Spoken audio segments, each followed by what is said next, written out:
The GM Perspective is a student-led podcast that highlights and gives you a different perspective of what happens inside General McLane High School and all through the General McLane School District. Check out all the content that the GM Perspective has to offer on Spotify and YouTube, and check out our social medias on Facebook and Instagram. Tune in this week as we sit down with cast from Mamma Mia, the musical coming to General McLane High School on November 14th through the 17th. Tune in as we also discuss with Will Stedman, the director, of all the work that goes into Mamma Mia. This week, the GM Perspective begins its Legends series. Tune in as we sit down with former 18 years of waiting, nearly 2 decades in search of a title. Tonight, that search culminates with this one game.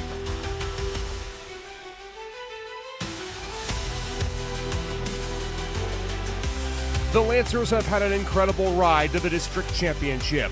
In their way of a trophy, a familiar foe, and a face from Crawford County that has battled the Lancers thick and thin for the last decade plus.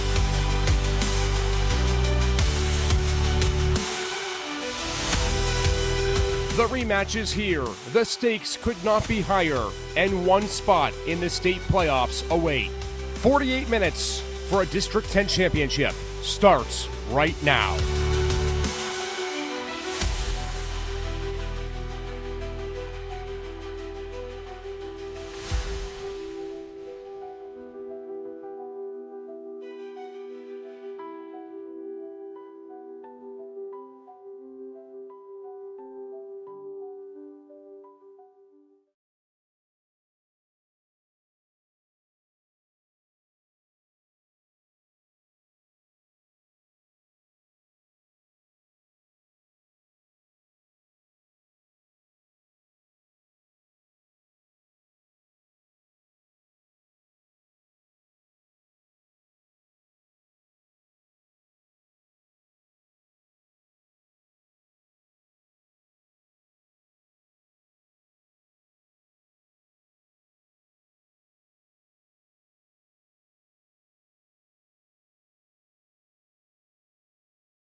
And with that, we welcome you inside Carm Benito Field, where for decades upon decades, General McLane football has had rivalries with the Bison. Tonight, it's a little bit different as the Lancers go for their first District 10 championship in 18 years as they take on the Meadville Bulldogs in the District 10 Class 4A.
Excitement in this game tonight, and of course, as we get set to get ready for this game here, this for General McLane, as we've talked about, the first chance for them to get a District 10 championship in 18 years. That last time that they were able to win it was all the way back when Drew Astorino and company won them the state title back in 2006. Jonathan, we look at this Lancer team. For those who are watching, we've seen them so much this year. We know how they run. Their offense is through number 2 and number 3, Isaac and Jacob Seitz. What do they have to do to be successful? Tonight, obviously, Jacob Seitz is going to be double covered. He's been double covered all season. It's not going to be anything new to him. So for me, for Isaac, it's going to be let the game come to you. Don't force it. Don't try to force feed your brother. Don't try to force feed Jacob Seitz, because those plays are going to happen. You're going to have your opportunities to connect with Jacob over the top. You're going to have your opportunities to get the football in his hand. But the key for me is get everybody else involved. Make them have to defend everyone else. Make them have to cover everyone else, and take some of the focus and the pressure off of Jacob Seitz, and then those openings will happen, and that connection will be able to get going. A lot of excitement under this game tonight for the Meadville Bulldogs. Of course, they go with the ground game, and we saw the last time these two teams played. General McLane played great defense in the first half, a couple of lapses in judgment in the second half. What has to be different tonight if Wayne Bradford's defense is going to want to play a complete game? Well, tonight you have to be ready for the spread. Meadville, that's something that they hadn't really shown a ton of before they played you guys last time. And they came out and they went 4 wide and they went 10 personnel and spread the field out and started throwing the football. And it was something that GM wasn't particularly prepared for. Tonight, I feel like as long as you're prepared that that's going to happen and that's in the game plan and you've had a chance to rep against that in practice, you should be ready for it when they go to it, because I have a feeling Meadville's going to go to that again because it worked so well the first time they played. We'll pause for the national anthem.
"18 years of waiting, nearly 2 decades in search of a title. Tonight, that search culminates with this one game.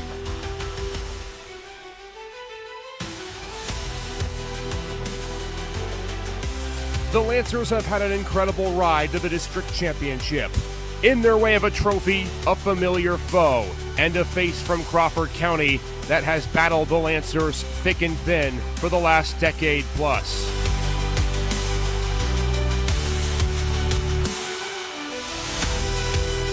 The rematch is here. The stakes could not be higher, and one spot in the state playoffs await.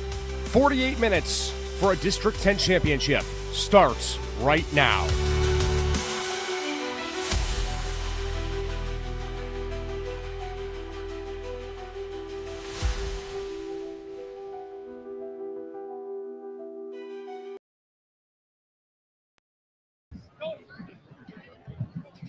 Back here at Carmenito Field, General McLane, Fort LaBeouf. Cannot wait for this one tonight. The Lancers and Meadville Bulldogs in the District 10 4A Championship. Glad you're with us here from Carmenito Stadium.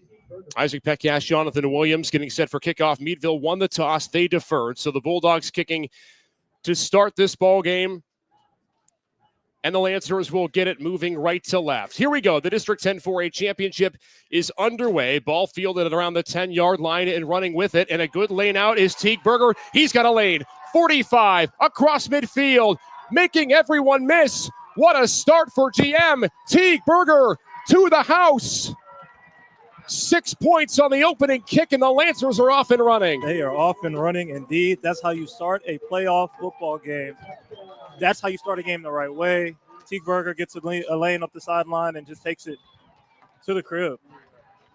Teague Berger, who had been such a huge part of this Lancer offense early in the season and has continued that way throughout the year with a huge touchdown for General McLane, his 7th of the year, first on a kick return. And General McLane right out of the gate, exactly what you wanted. You lose the toss. You got to take the opening kick, and it doesn't take any time to get on the scoreboard. And for Berger there, he's your starting running back. He's the guy that is dangerous with the ball in his hands when you hand it to him. And just now he showed you exactly why. Really elusive, great vision, following his blockers, and that kick return was beautifully executed. Here's the extra points. Short.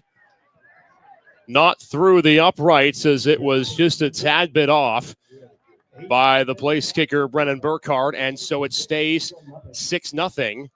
But the Lancers with the early touchdown, 18 seconds into this game, Jonathan, and they do it on special teams, which we have talked about, such a huge part of this game today. They do it on special teams for sure, but one point that I want to point out, missing this extra point has been a problem for GM before. They've missed extra points in previous games, namely against Cathedral Prep, where it wound up coming back to bite them late in the game, where they wind up being down by 8 or 9 instead of being down by a touchdown. So that's something interesting to keep an eye on. They're going to have to get that shirt up. But as far as the rest of their special teams, that is the way that you want to start a football game. There's no better ending than you can have to a special teams play than 6 points on the board. So Teague Berger, the early touchdown to put the Lancers on the board on the opening kick. In case you're just joining us, again, want to thank you for being a part of our broadcast today. Isaac Peckash, Jonathan Williams. It is the District 10 4A Championship between General McLane and Meadville. Lancers won the earlier season matchup earlier this year, 35-27. We talked about at the top of the broadcast that we thought Marshall McCormick's team might have a little more potentially left in the tank offensively to get things done. And now we'll see this Bulldog offense as the kick is squibbed to the 35 and will be recovered immediately there by Meadville, and that's where the Bulldogs will start. Now we get to see which version of this Meadville Bulldog offense comes out. Do they start off in their traditional wing T set and run triple option, or are they coming out as a spread team? Their quarterback, Jordan Lawrence, and Jacoby Thompson, who have both taken snaps at times. AJ Filippa in there as well. It's like we said, a traditional wing T, and the Bulldogs will come out in that said wing T on first down and 10. They like to run the ball to different avenues of the field. GM's defense going to have to counter that here. And a first down pitch is to Jordan Lawrence running to the left side. 5 yards outside the numbers, but a flag down as Meadville gets 5 on the opening play. We'll check the marker.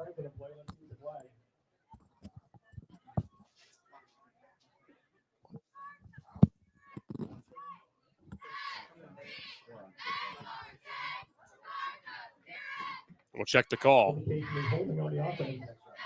Early hold for the Bulldogs, not where you want to be if you're Meadville for GM. They'll take it. It'll be first down in about 20 after the holding call.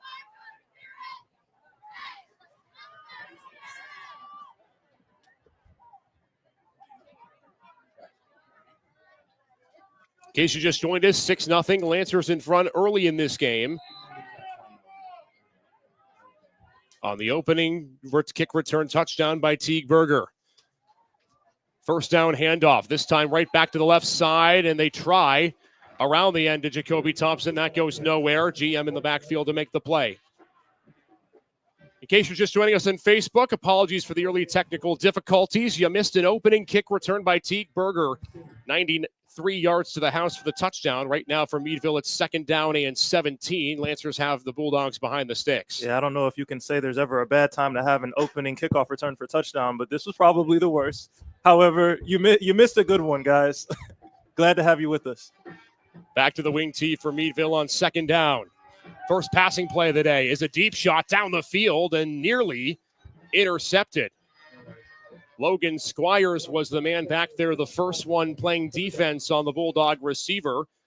And an overshot on second down, and now third down and a mile for Meadville on their first drive of the game. Yeah, that time they tried to isolate Tymeer Phillips on a little post route, and that he is the guy that I keyed in on coming into this game as their deep ball receiver. That's the guy that they're going to try to stretch the field with, whether they go spread or whether they do it out of their triple option sets. That's the guy to look for when we're talking about vertical shots down the field. First third down of the game for the Bulldogs. 10:50 left in the first quarter. It's 6-0 GM on the opening kick return touchdown. Meadville still under center on third down, and they're going to go pass. Falepa, back deep, throws a duck in the air, double coverage, incomplete. Again, it was Squires who was guarding a couple of receivers there. Phillips, the main man in the area, and it's a 3-and-out for Meadville. They have to punt. Yeah, that ball kind of hung up in the air a little bit on Falepa and gave Squires a chance to track it and make a great play on the ball. Good job of not contacting the receiver first, making sure he made contact with the ball, kept his eyes on the ball. Just a great overall play by Squires. So fourth down, and all of a sudden for Meadville, you have to be a little concerned about your special teams here. With Jacob Zeitz back deep to return, there's another Lancer on the far side of the field. And Meadville punting from their own 12-yard line. Wayne Bradford's defense gets it done on the opening drive of the game. And a low kick spirals back to the 40 and will roll nicely for the Bulldogs all the way in the General McLane territory. Nick Swenson let it go. And now we get to see Isaac Zeitz for the first time with Jacob Zeitz in this Lancer offense, Jonathan. Yeah, man. This has been the combination and the connection that has worked all season long. It's been one of the best duos in all of D10 football. And rightfully so. I mean, between the two of them, you've got Isaac Zeitz with 33 passing touchdowns coming into the season, Jacob Zeitz with 14 of those going to him. This twin connection has been working all year, and we're going to get to see it live and in action. Isaac Zeitz on the season with 33 passing touchdowns.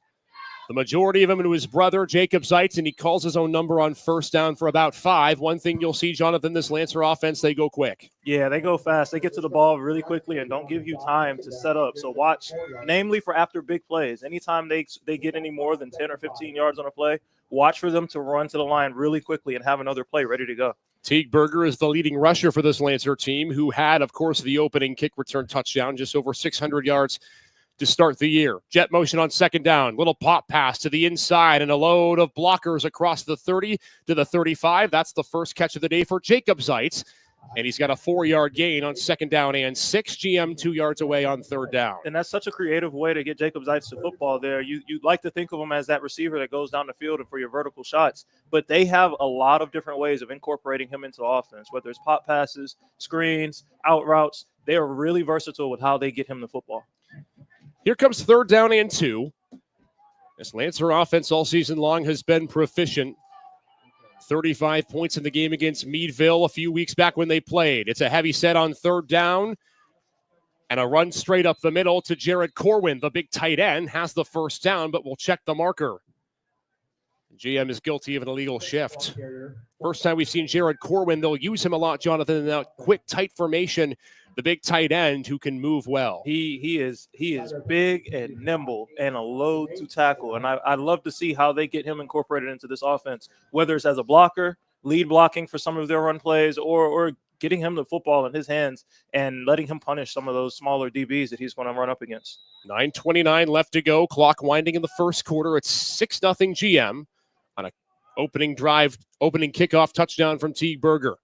Sights in the shotgun with a trip set on third down. Motions his brother Jacob out to the far side and on play action looking that way. Pass incomplete. Too short. Was looking for Jacob Zeitz. And the wind and the cold may have affected that pass. It's fourth down, and now Marshall McCormick has a decision. Yeah, he kind of alligator armed that one. Throw from the far hash, out route to the wide side of the field. So that's a tough throw to make, but a throw that Isaac Zeitz makes in his sleep normally. So not one that you expect him to short arm, but it looks like they're going for it. Now they do like this punt formation where Isaac Zeitz is normally the kicker, and they'll do that again here. They motion him out 5 yards back to kick the ball away. And Zeitz will do just that. Low rolling kick and a nice bounce for the red and white. Touchdown by Jacob at the 32-yard line. So Meadville back on offense as we say once again to a special thanks to the General McLane Foundation for allowing us to have this broadcast tonight. Their efforts for making this Lancer Media program thrive have been incredible. If you've missed some of the podcasts that Lancer Link has been doing, Casey Ramey and company, they have been wonderful. Make sure you continue to check those out on their social media platforms. Defense back to work for General McLane. 6-0 game. Meadville not getting much going in the early going for the Bulldog squad. Yeah, but they're still in decent position just because it's a one-score game and GM wasn't able to do very much with their last drive. But wait to see the spread formation come out if they get down by any more than this. First down run. They go to the up back on a carry straight up the gut. Marcus Geisner made the tackle for General McLane. It's a 3-yard pickup. We talked about for GM, you want to get off the field quickly. The last thing you want if you're a Lancer defense is to have to stay on the field for those extended drives that Meadville, if they're successful, can do. Yeah, especially not against a team that runs triple option. That type of style of offense can wear down a defense, especially the more plays that you have to play against it. Up front, it's going to be really hard on those guys' body if they have a lot of extended drives. And around on second down, Philippa the give. This is Caleb Kelly, not much. Maybe a yard. Braden Miller checked that, was the one who had the carry around the end of the near side. Another third down coming up for Meadville as Miller picked up one. Yeah, you wonder if they're going to go to the air right here. Traditionally, Meadville likes to keep the ball on the ground, but they've already taken a couple shots today, especially in their first drive. They went down the field twice for about 40-yard pass attempts. So it's going to be interesting to see if they try to keep it on the ground here, which is what they traditionally do, or take to the air and try to isolate one of these wide receiver and DB matchups. A.J. Philippa has been the quarterback to start this game. He's the traditional passer. Great baseball player at Meadville as well. Going to the air on third down across the right side, and a great open field tackle for a loss of 2 was made by P.J. Mitchell, who made the play on Jacoby Thompson. Another punt upcoming for this Meadville team. I think Jacob Zeitz was in the vicinity as well on that tackle there, Jonathan. Yeah, that's the thing about Jacob Zeitz. He's an athlete. He's not just an offensive football player. He is very instrumental on both sides of the ball for this GM Lancer team, and he makes plays on both sides of the ball. You cannot just classify him as a wide receiver because he's going to make plays all over the field tonight. So another 3 and out forced by the Lancer defense in the early stages of this game. 7 minutes to go and a 6-0 lead for GM. Another low prodding kick, and it's picked up by Zeitz, carrying defenders with him to the 44, and a nice return for Jacob, and GM set up in good field position. Yeah, Tamir Phillips better be lucky that Jacob Zeitz was wearing a hand warmer on that player. We might still be talking about Jacob Zeitz running to the end zone. But great tackle by Phillips to stop what would potentially could be a dangerous return from Zeitz. It is a cold evening here on this Friday from Carm Benito Field. Temperatures hovering in the mid to upper 40s at kickoff, but the wind is swirling. That's been a big problem tonight as well, and we saw that on the first drive with Isaac Zeitz. Screen pass, Teague Berger dances his way for 3 on first down. Yeah. We'll see those quick passes tonight, Jonathan. We'll see a lot of those, but right now Meadville's defense is flying around really well. They're rallying to the football. They're not sitting back. They're being aggressive at the point of attack, defeating blocks early and making those plays really close to the line of scrimmage. Lancers going fast again. The play clock just at 25. A great crowd on hand as well. GM fans making the trek just about 15 miles for this game. Hand off to Jared Corwin on second down. Bowling by defenders into Meadville territory, and he's about a yard shy of the first down, but Corwin had 3 jerseys needed to take him down on that play. Like I said earlier, this kid is a load to bring down, and you are not going to tackle him one-on-one. It's going to have to be gang tackles. It's going to have to be rally tackles to get him on the ground. They gave General McLane the first down. Chains have not reset. They go back to Corwin again. Cuts up to the numbers and another 4-yard pickup. Such a weapon in the backfield there, Jared Corwin. Yeah, anytime you have a kid with his size, 6'3", in the 11th grade, so he's still got another year, but anytime you have a kid with his size that can move as well as he can, handing him the football almost seems like a cheat code because it's going to be nearly impossible to get him on the ground with one guy. Lancers stack receivers on second down, 6-0 GM in front, 5:40 to go in the first. Zeitz looking deep down the field. Jacob Dice, Zeitz slides, and he's got it for a first down across the 30. And the ZZ Top connection working again for another first down. And they love to use those little motions to spread the defense out, open up the middle of the field, and then slip Jacob Zeitz right in behind on a 10-yard in route. Lancers knocking on the door of the red zone again. Another throw, another catch. Guess who? Number 2. Another first down, as this time they bring Zeitz on a slant route, and GM quickly moves the chains again, hurrying up to the line. This is what you're going to see out of this GM offense. They're on the ball quick, and they do not give you a chance to adjust.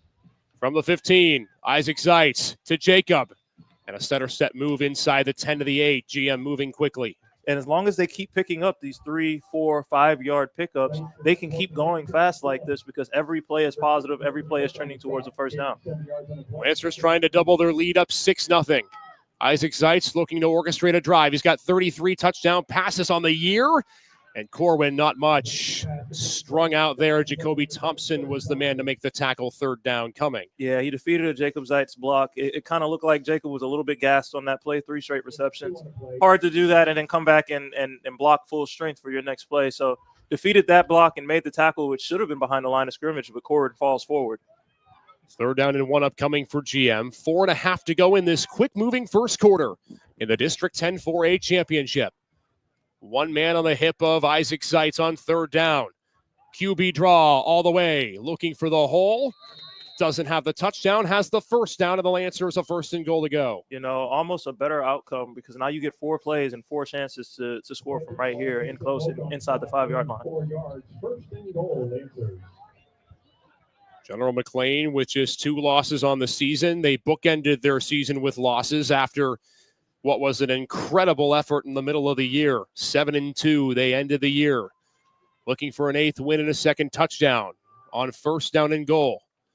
Jacob Zeitz comes in motion, has 2 catches already on this drive. They go ground, and they've got the touchdown on their 2nd offensive drive of the game.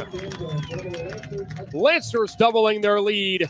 And guess who? It's the same man who took the kickback, Teague Berger, his 2nd touchdown of the evening. And we didn't get to go over key points of the game before they kicked off. But one thing we talked about a couple of days ago on our podcast was their need to get the running game established. They need to be able to run the football and stay balanced as an offense and not come out and throw the ball every play to keep a defense honest.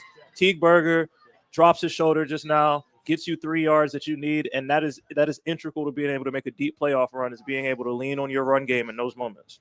Lancers going to go for 2 after the missed extra point on the opening kick. Corwin, the big man, windmills his way, not going to get there. So the 2-point conversion, no good. And it remains a 12-0 lead for General McLane. We'll step aside, be right back. Lancers up 12-0 here on this Lancer Link production brought to you by the GM Foundation. Sound Productions is a proud sponsor of General McLane football. 25 years of service, Millennium Sound Productions is located at 12110 Edinburgh Road with 10 DJs on staff, photo booths, videography, and production services. Millennium Sound Productions is the largest entertainment company in Northwest PA that provides service for weddings, private parties, fundraisers, and school dances, along with videography services for weddings, school productions, and sporting events. Check out Millennium Sound Productions online at www.msdjs.com. Go 12-0 Lancers in front of Meadville late in the first quarter. It's 2 touchdowns for Teague Berger, 1 on a kickoff and 1 on the ground. And outside of the missed 2-point conversion to the extra point, Jonathan Williams, GM rolling early. Yeah, GM rolling early, and I don't know if anybody would have guessed that Teague Berger would have both of the opening scores and in 2 different ways, but that's how we got to 12-0. Like I said, the missed extra point at the beginning of the game kind of coming back to bite GM just a little bit. But as long as their offense is clicking like this, it might not even matter. So Meadville's offense looking to get something going. GM already in a spot to take control. Good field position for the Bulldogs to start what will be their third drive of the game. You know, we know Marshall McCormick so well. So many of you who watch the stream know him as well. Third year for the Lancers. He returns back to the D10 playoffs, looking to lead GM to their first D10 title since 2006. He won't let off the gas. We know that, despite a 12-0 lead, because this is the same scenario, Jonathan, GM was in the last time they played Meadville, and it ended close. Yeah, they were up, 14-0 in that game, and it seemed like they weren't really trying to air the ball out. They weren't really trying to go too deep into their playbook, and it allowed Meadville to stay in the game and allowed them to stick around, and they wound up coming back and making that game a lot more interesting than people thought it should have been. So don't expect them to take their foot off the gas tonight. To the spread on first down. And the first time we see Jacoby Thompson back there at quarterback, a nice 6-yard pickup. For the first spread formation we see for the Bulldogs. And Wayne Bradford now tasked with making sure the defense is on point with that. He talked a lot about that during the week. Yeah, you know, when he comes in, it's a different feel for their offense. And he's got 594 rushing yards on the season. He is a dual threat. He's the definition of a dual threat. He's their best passer with over 800 yards passing and 500 yards rushing. So you have to stay honest and you have to play to your keys and to your assignment as a defense. Just 3 down linemen for GM on second down. Crowd is filled in even more. Nearly standing room only here at LaBeouf. Thompson again. Not much there. Lancers swarming to the ball on second down, and it's now 3rd and 2 upcoming. That was Corey Weber, the big junior who made the tackle from in tight. Yeah, defeated the block up front. Anytime you can do that, rushing just 3 down linemen, and you can have your nose tackle come in and defeat 2 blocks and make a play at the line of scrimmage, you love that if you're Coach Wayne Bradford. 2:35 to go, first quarter. It's a 12-0 Lancer lead on 2 touchdowns from Teague Berger. Thompson fires on third down and has his man. And the first down of the game for Meadville gets to the 49-yard line. And it looked to be Amari Grenaway who made that catch, Jonathan. Yeah, and it was just a simple stop route, but something that was noticeable for me, we saw this again, and I'm going to talk a lot about this, but in the prep game, Coach Bradford tried some new things with his defense and tried to play a lot more aggressively. 7 guys on the line of scrimmage. And he loved being able to do that because it gave him an opportunity to pull it out in situations like this. They went there last play. It didn't quite work out for him, but just watch for them to get into some different defensive sets. Empty set on first down. Lancers looking to make a stand. Thompson on the cutback. Tripped up from behind. A 3-4 yard pickup on first down. First time GM's been in their own territory on defense today with the first quarter winding down. Yeah, you know, this time back to the 3 down lineman set. So they've been switching it up just a little bit. Coach Bradford is going to go a little bit aggressive at times. He's not going to rely on it like they did the entire game against Prep, but they're going to switch it up a little bit, and it's going to be a nice change up to kind of show these opposing quarterbacks some different looks. Amari Grenaway lined up at receiver. Jordan Lawrence, the halfback, on second down. Thompson to the air, and it was dropped by Grenaway. There was some heavy pressure coming from Logan Squires if Grenaway made that catch. But maybe the cold getting to the Meadville wide receiver, third down. Yeah, Logan Squires closed on that pass really quickly. Even if a catch is made right there, it's no more than a 1 or 2 yard game because Logan Squires was all over it. Called Squires' name a lot today, early going in the first quarter. 1:27 left in the opening frame. Winner to the state tournament in football and would be 4 wins away from a 4A state title. It's a spread formation on third down. Thompson, the quarterback. Lancers showing pressure. And they nearly got to Thompson, who got the pass complete, but it's not going to go for much. Lawrence was wrapped up by multiple GM defenders in fourth down upcoming. Yeah, a mixture of just great pressure from the defensive line and then also your DBs and your secondary doing their job. Everybody's covered up. There's nowhere for him to go quickly, and he winds up having to hold the ball a little bit extended. That gives the defensive line a chance to get in his face. So 4th down and 7 for the Bulldogs. Latter stages first quarter, and Ray Collins is rolling the dice and going for it on 4th down. Oh, no, he won't. The punt team comes out. My apologies, Jonathan. It looked like they were lining up to go for it. Yeah, it looked like they thought about it a little bit on the plus side of the 50, and you wonder if you might want to go for it here, down 2 scores early in the game, but they decided to play it safe and trust their defense. And a beautiful punt all the way out of the 1 yard line. The coffin corner punt. And from Meadville Special Teams, pins GM deep. And that's where all of the football analytics say that's why you punt the ball from the 50-yard line, because now you make GM have to drive the entire length of the field to score another touchdown. Or you set up a good field position matchup where if you force GM to punt, now you're getting the ball right back around the 50 with a fresh set of downs. Simon Farley Jackson, the senior punter, the man who pins GM deep. And a long field to climb now for GM. They do this year have a couple of long touchdowns on this field, multiple 70-plus yard hookups against Fort LaBeouf earlier in the season. And an incompletion for Zeitz on the near side.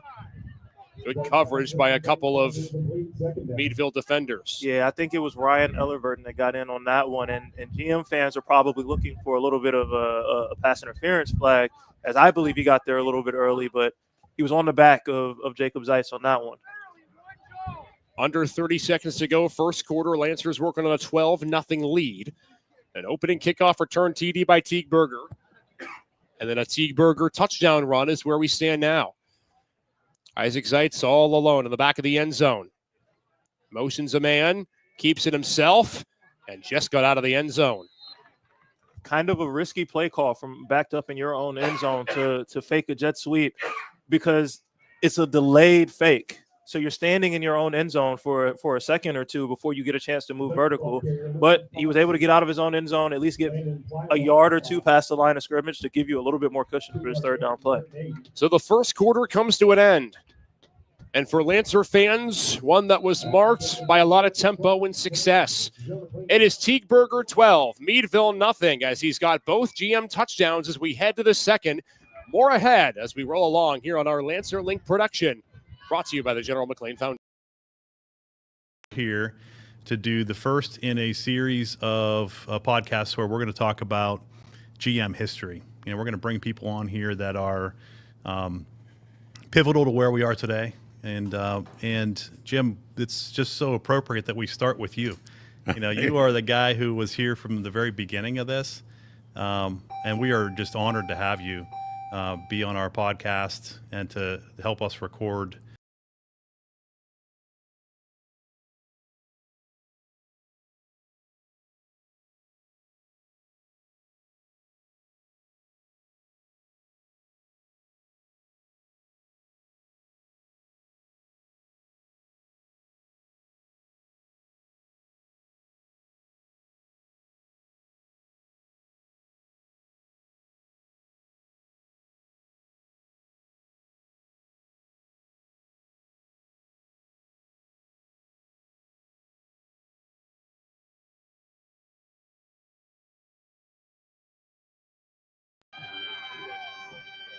So it's a 2nd down and 8 from the 3-yard line. GM backed up to start this second quarter. Glad you're with us. Isaac Petcash, Jonathan Williams in the booth.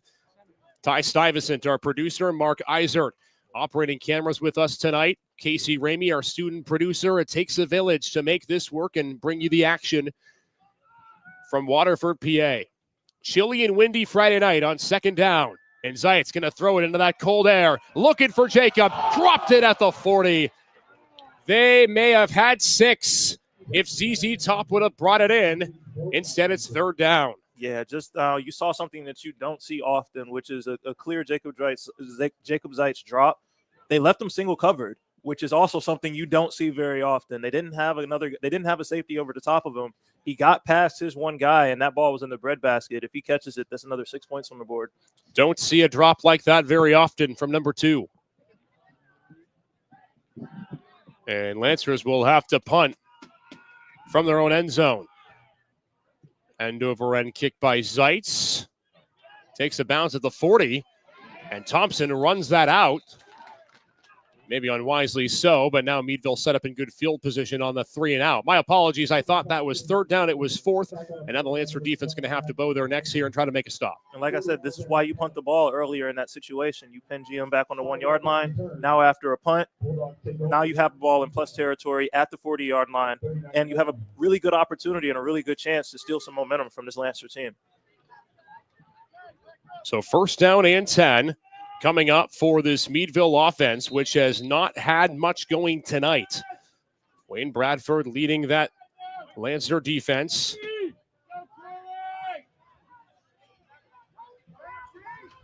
And on 1st and 10, they go up the middle. Lawrence, maybe a yard.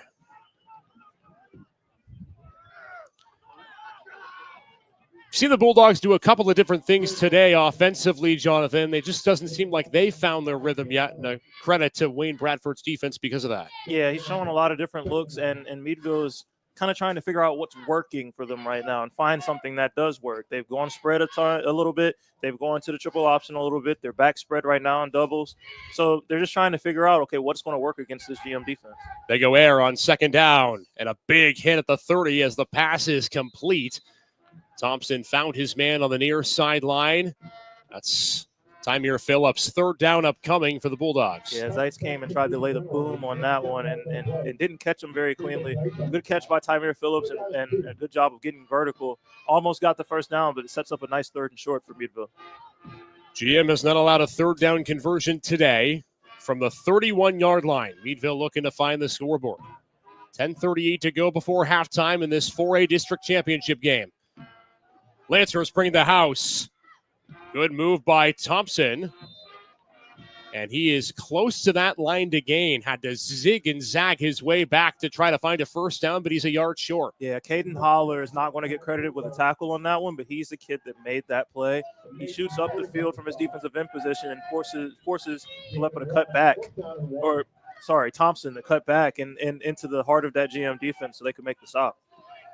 Crowd comes to their feet of the GM faithful just below us in the press box here from Carmen Benito Field. It's 4th down and 1 for Meadville at the 30-yard line. And they go up the middle and don't get it at first. 2nd effort from Thompson. I don't think he got there.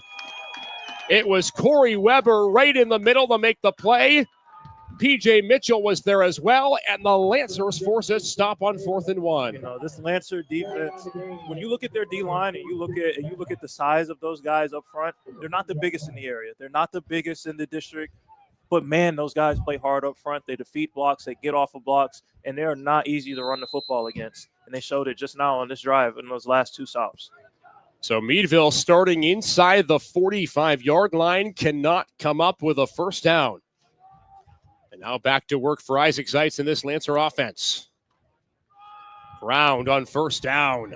Teague Berger with a load of confidence. Picks up 8.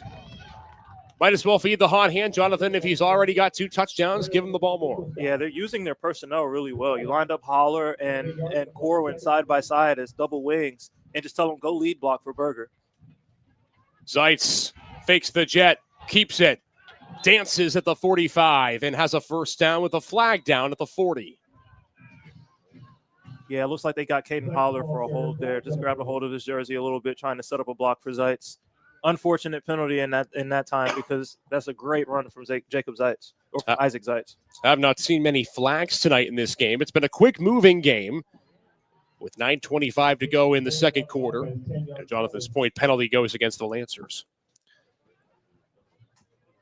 Talked so much early in this broadcast and in the week that preceded about the run game for GM, how that would have to be a big factor tonight. Didn't have any guy over 650 yards coming into the game. But Teague Berger has made some big plays. Penalty back to the 30-yard line. 2nd down and 10 for GM. Working on a 2-score lead. Trips formation from McCormick. Zeitz to the air. Finds Jacob in the Meadville territory. And the 2 connect again. And a 1st down. I'm struggling a little bit to understand exactly what Meadville's game plan is as it relates to Zeitz as they get on the ball really quickly again and go fast. Berger into his guts. Has a lane on a cutback. Making men miss at the 30. And another big gain for Teague Berger. 24 yards on 1st and 10. And GM's on the cusp of the red zone again. Yeah, and they're going to try to do it again here, but it looks like we've got an injured player on the field. But as they come off, that's what GM's offense does. They don't give you a chance to breathe. They don't give you a chance to think or reset. They hit you with a big play, and then they're right on the ball to hit you with another one. We'll take a break. 12-0 GM as they check on the injured player. Back in a moment. The GM Perspective is a student-led podcast that highlights and gives you a different perspective of what happens inside General McLane High School and all through the General McLane School District. Check out all the content that the GM Perspective has to offer on Spotify and YouTube, and check out our social medias on Facebook and Instagram. Tune in this week as we sit down with cast from Mamma Mia, the musical coming to General McLane High School. Meadville injured player able to walk off under his own power. Good to see. It sets the stage for another first down for GM. 12-0 with 8:54 to go in this second quarter. Zeitz calls his own number, and it's inside the red zone. 6-yard gain for the GM quarterback. And Zeitz comes up a little bit gimpy after that 6-yard pickup. Yeah, a little QB power action. You pull both of your wings. You line up double wing to the left side. Pull both of them. Kick out the guys coming, and it just makes a nice lane for Zeitz to run through. Cohen Beachley entering the backfield for GM. 5'8" junior is Cohen Beachley, and they go that way on second down. The C splits. Beachley stays on his feet and has a first and goal. Tiny in stature, but a big heart, and a first and goal to go for GM on the run from Cohen Beachley. And that is such a patient run. A lot of times you see guys take the handoff, and they're trying to get vertical as quickly as possible. He's patient, slows down, paces himself, sets up his blocks in front of him, and then as soon as he sees his lane, he shoots through the gap, breaks the tackle, and that's how you get a 12 or 13-yard gain. Lancers looking for their second offensive touchdown of the game, trying to go up 3 scores on district championship night. Berger in motion on first and goal. Zeitz on a draw with a sea of blockers to the 2. Another great example of just being patient and following your blockers. But, man, they're running Isaac Zeitz a little bit more than most people would like to see it. He's getting up slower and slower every time. So it's going to be something to watch out for with how often they've been running him in this game. Quickly again to the line. Berger for the trifecta. Lost the football. But it's Caden Hollier, Johnny on the spot for the touchdown. That's just a case of right place, right time. He thought Berger was going to get in the end zone. He probably thought he was going to get into the end zone. But guy from Meadville kind of puts his helmet on the football, which is exactly what you're taught to do in those moments. And just happened to be really lucky for Hollier to be in the right spot to recover that. It looks like they'll give the touchdown to Berger. That would be his 3rd of the night. They say he crossed the plane before that final punch out at the end. An extra point to make it a 19-0 game. And the one bugaboo for GM tonight, not there. And it's a 19-0 Lancer lead midway through the second quarter. Another great offensive drive that was productive, Jonathan, and didn't take very long to commiserate. Yeah, and it was I was about to say it was really balanced, but actually it wasn't that balanced. They leaned really heavily on the run game. Outside of a big slant pass to Jacob Zeitz, they didn't really go to the air very often at all in this past drive, and they've been coming out and showing they are more than just a passing football team. They are able to run the ball as well. They're able to line up and play smash mouth football, and that's what they did on that last drive. Interesting, we've talked all season long, and understandably so, about Isaac Zeitz and his passing ability, and Jacob Zeitz. Those two have been so big. And though the rushing yardage may not be extreme for General McLane, they came into this game with 17 rushing touchdowns, add 2 more tonight. So it hasn't been a perfect rushing attack, but it's been pretty darn good for a Lancer team that normally likes to throw the ball through the air. Yeah, it just tends to get overshadowed, but they've always been a team that's been able to run the football. It's just a matter of establishing that game in and game out, so that way teams can't key in on the pass against you. Their passing attack is so lethal, it's just overshadowed their running game, but they're showing their running class tonight. A pooch kick into the middle of nowhere, and Meadville's not going much anywhere at all. P.J. Mitchell, the takedown at the 18. And the Bulldogs back inside their own territory again. Not that you want to call this game close to done already, Jonathan, but you get the feeling that if you're GM and you can get one more stop and another touchdown before the half, it's going to be an uphill climb for their opponent in the second half. Yeah, but the way this GM team puts up points, it's hard to play from behind against them.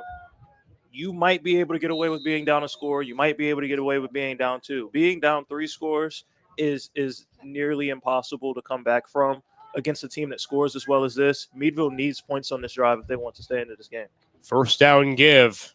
It's Jacoby Thompson Try to reverse, didn't work much for Meadville. This Lancer defensive line, Jonathan's getting into the backfield quick. Yeah, they're playing with a lot of high energy, a lot of high motor. They're using their hands well and feeding blocks up front.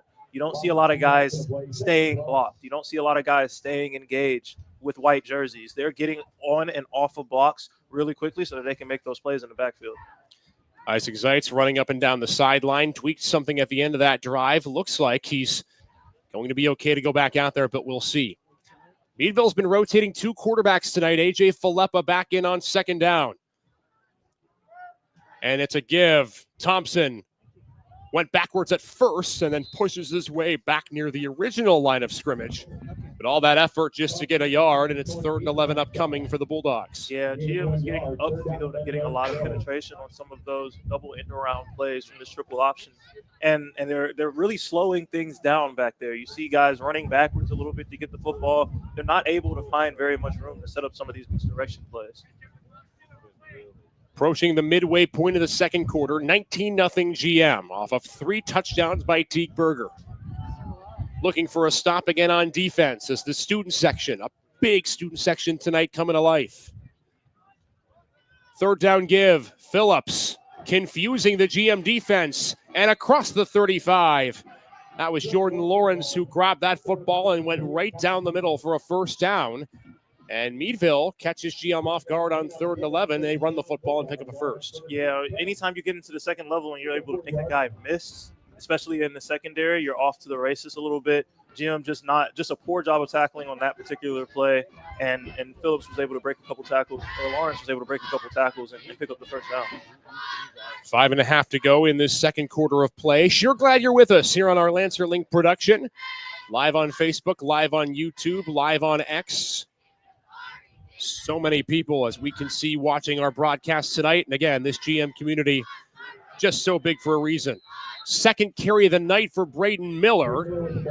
It's romped out of bounds at the 43, about a 4-yard pickup in front of that Meadville bench. 2nd down and 6 upcoming. You can see the wind, by the way, on the field, the leaves that are blowing at around the 35. It is continuing to be windy, Jonathan, and right now GM has the wind at their back. Yeah, and it's something that I think has factored in a little bit to their special teams play. They haven't kicked the ball off deep down the field like as a traditional kickoff once in this game. They've been keeping it on the ground, squib kicks or little pooch kicks. So it's something that factors into their special teams play, whether they don't want to risk the ball being carried by the wind out of bounds or whether they don't want to just give it to Meadville's dangerous returners. Back to the middle, leading rusher Jordan Lawrence. Pickup of 2. Here comes another 3rd down. It's a big play right here. Meadville has to convert on this 3rd down conversion. They need to get something going. They need a spark. They need a big play to happen to feel like they're still in this game. Otherwise, you give GM the ball back with all the momentum to take it into halftime. 4 minutes on the clock right now. That is not a good sign for Meadville if you can't pick up this 3rd down. Bulldogs have 1 3rd down conversion today. It was earlier on this drive. Filippa back in at quarterback. We'll see if they throw it. They do not. Lawrence on the toss. Did not get there. Lancer swarming to the task and taking him down. That was Matt Cairo, the linebacker, who stopped him short of the line again. And here comes 4th and 1 again. We'll see if Meadville goes for it. Yeah, you feel like you're almost in a position where you have to go for it right here. You cannot give this GM team the ball back with a chance to go up 4 scores before halftime. You got to take your chances right here. Meadville went for it on 4th and 1 earlier in this game. They did not convert, and they went to the ground. See if they do so again here. As Jonathan mentioned, first half clock winding, 3:17 and counting. Meadville going heavy. 2 in the backfield on 4th down. Up the middle. It's Lawrence. Did he get the push? I believe he did. Needed 1, got 1.5. It's a 1st down for the Bulldogs, and they keep the football. Gutsy call, but a call I feel like you had to make in that scenario. And Lawrence did exactly his job. He got the 1 yard, nothing more, nothing less, but it was enough to move the change. So it keeps the clock moving. 2:55 to go in this quick-moving first half. Isaac Petcash, Jonathan Williams, producer Ty Stuyvesant is in the press box booth just above this great GM crowd that's made the drive to Waterford. Miller on 1st down. Pinballing off tacklers. Lancer's going for the strip as Miller gets 9, his best run of the night. And you're seeing a little bit of what makes a triple option football team, a wing T football team, so difficult to play against. It's stressful on your body. It's taxing on your body. It's a physical football game whenever you play against a team that runs this style of offense, and you have to tackle well. This drive, we've seen GM miss a couple tackles that have led to extended and big plays. Injured player down on the field for Meadville. We'll step aside. Be back after. Sound Productions is a proud sponsor of General McLane football. 25 years of service, Millennium Sound Productions is located at 12110 Edinburgh Road with 10 DJs on staff, photo booths, videography, and production services.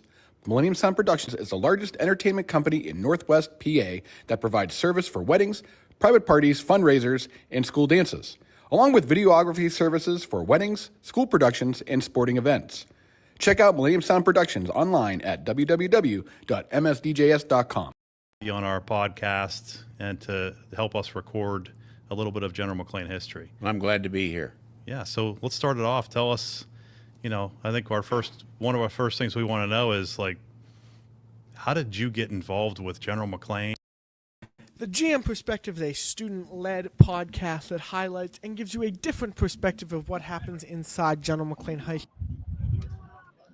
19-0, late stages, first half. So happy you're with us here on this Lancer Link production. Isaac Pekyash, Jonathan Williams in the broadcast booth on what will be a 2nd down and 1 for the Bulldogs with 2:33 to go in the first half. Jonathan and the Lancers trying to pitch a first half shutout. Yeah, they're trying to close out this half.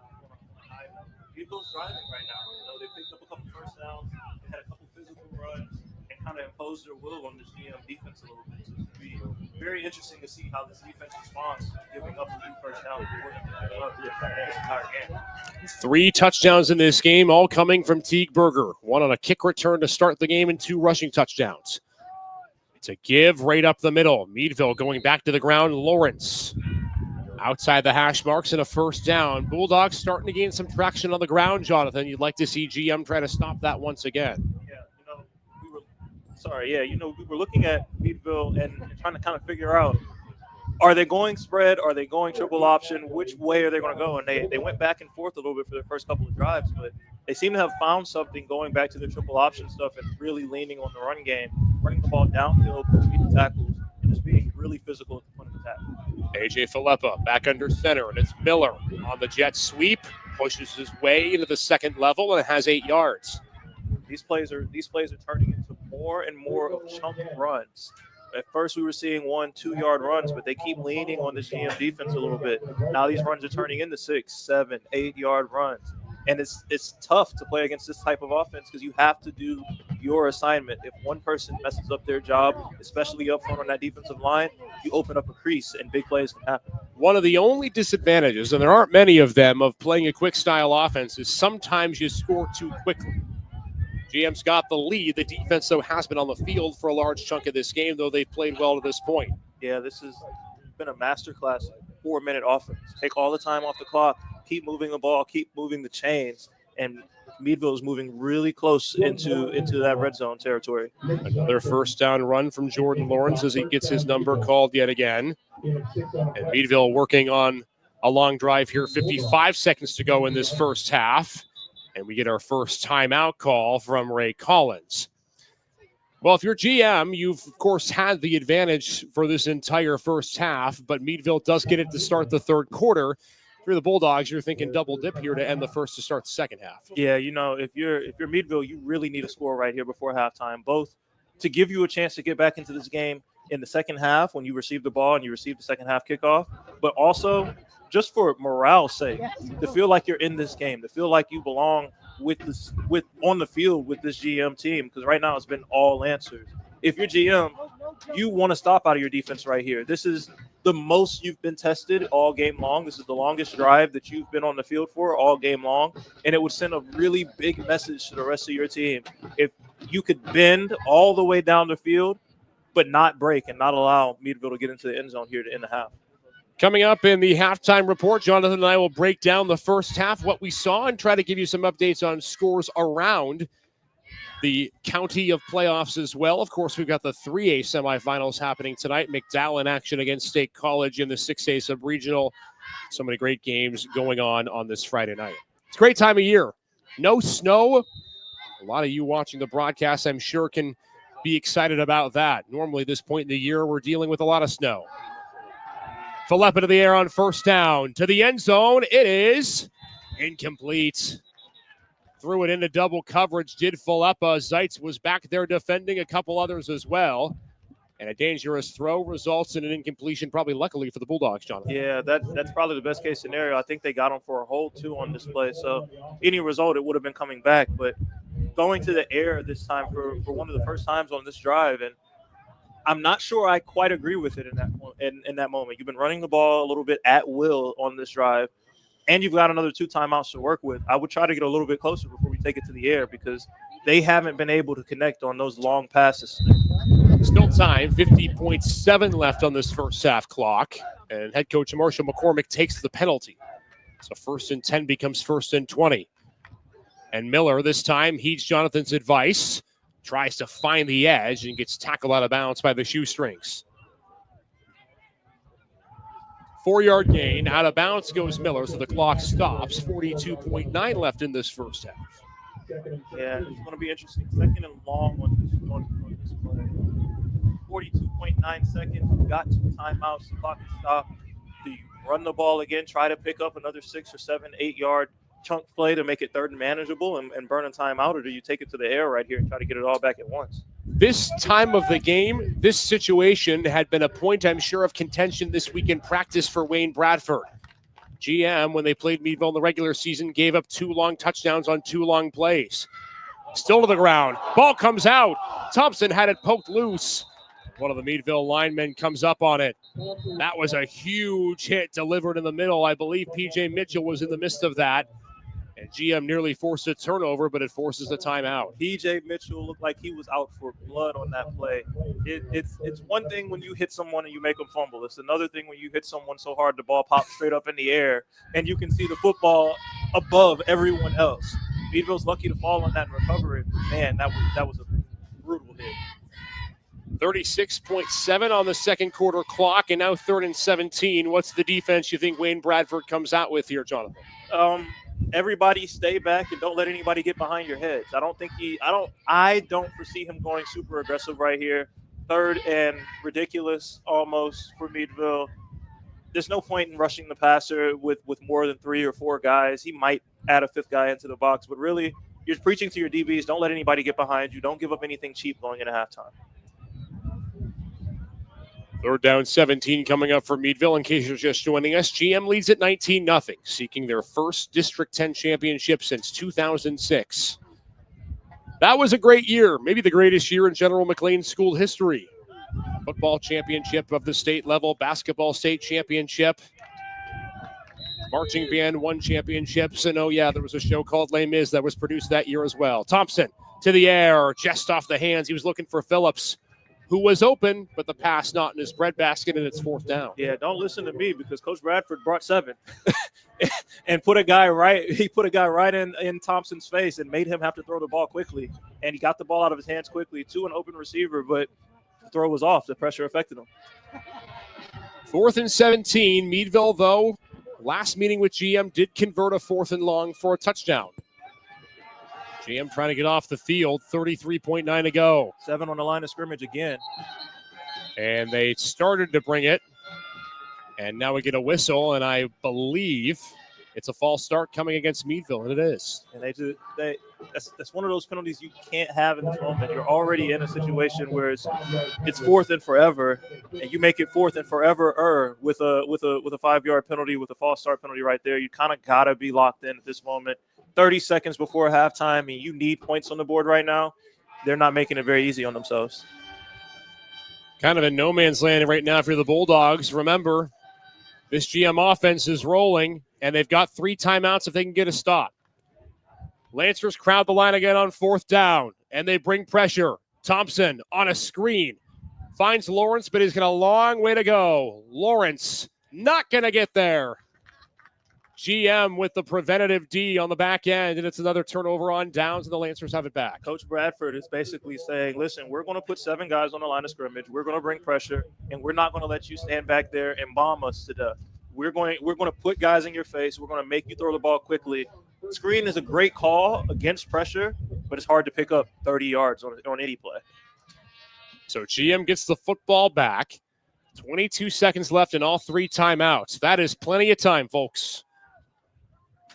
See what Isaac Zeitz can do with his arm. No, they go ground. Berger on a cutback. Finds a hole across the 38 to the 39. It's a first down. And the clock stops at 13 seconds. We'll see if Coach McCormick takes a timeout. Looks like he's going to try to get him on the ball to go fast. He is not taking one. GM trying to get set. Clock at 12. Now 11. Back to Berger for about 7. And now McCormick will use a timeout. 5.7 on the clock. It almost seemed like Coach McCormick was going to be content to just go ahead and hand the ball off, get out of the half, take it into the locker room. And then Teague Berger goes and gets you 12 yards on your first run. And it's like, wait a minute. Okay, we might be able to get points here. So still time for GM to run 1, maybe 2 plays if you can get a quick pass off here. But we have seen in this game, Jonathan, to your point, Meadville has left Jacob Zeitz covered one-on-one. You'd imagine that's what they're going to if you're GM on this play. Yeah, that's your big play guy. That's your deep threat. You would imagine that Meadville's going to have 2 guys over him. We've seen from this GM Lancer offense that doesn't typically matter on deep throws to Jacob Zeitz. Throw the ball up, give him a 50-50 opportunity to go grab the ball, and most times he comes down with it, whether it's against 1 or 2. So that would be what I'd be expecting is a deep shot to Jacob Zeitz. Bulldogs will get the ball to start the second half. Can the Lancers pull one more touchdown out of their hat to end the second? Time got put back on the clock. There's 7 seconds now, so maybe time to run 1 play before you take your deep shot. And motion out Jacob Zeitz on first down. What does Marshall McCormick have? It's a screen. Zeitz, hook and ladder to Berger. And Meadville read that well. 0.4 left on the clock as Teague picks up a first down to midfield. Yeah, and they got time for 1 more.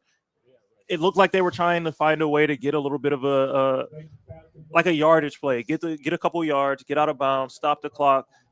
Now you have really no time for anything but your shot or just kneel it and take it in the halftime, but I highly doubt we're going to see that from Coach McCormick. I think you're going to see a shot right here. From midfield, final play of the first half. Zeitz looking for directions. And it looks like McCormick may be using a timeout here, and he is. So GM will talk it over with 0.4 of a second to go in a quick moving first half. Now, remember, we talked about their playbook and how deep they were going to get into their playbook. How about a hook and ladder in the first half? That's not on page 1. We did not see that back on October 10th. We did not. He was not pulling that out of his bag in the first matchup, and I promise you that is on page 7 of the playbook, not 1. So they're digging a little bit deep into that playbook and getting a little bit creative to try to find ways to put this Meadville team away. While we have a second, want to thank the General McLane Foundation for helping to sponsor our broadcast today and thank them for the equipment and whatnot that they've helped purchase for so many of the students at General McLane. It has been such a transformation to see the new podcast studio, to see the production setup that the great district has, and we're just lucky to be a part of it here on this Friday night. Trying to bring home a championship of District 10 in football for the first time in 18 years. What does GM have in their bag of tricks? 0.4 of a second left on the clock. They need 50 yards to the end zone. Zeitz going to step up and run. Has a long way to go.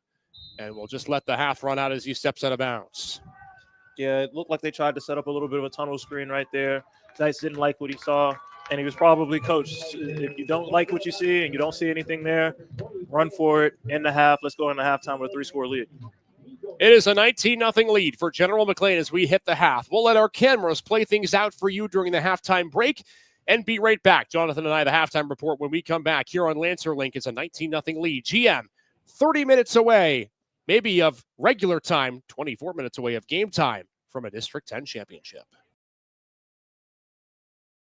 Through the GM Perspective is a student-led podcast that highlights and gives you a different perspective of what happens inside General McLane High School and all through the General McLane School District.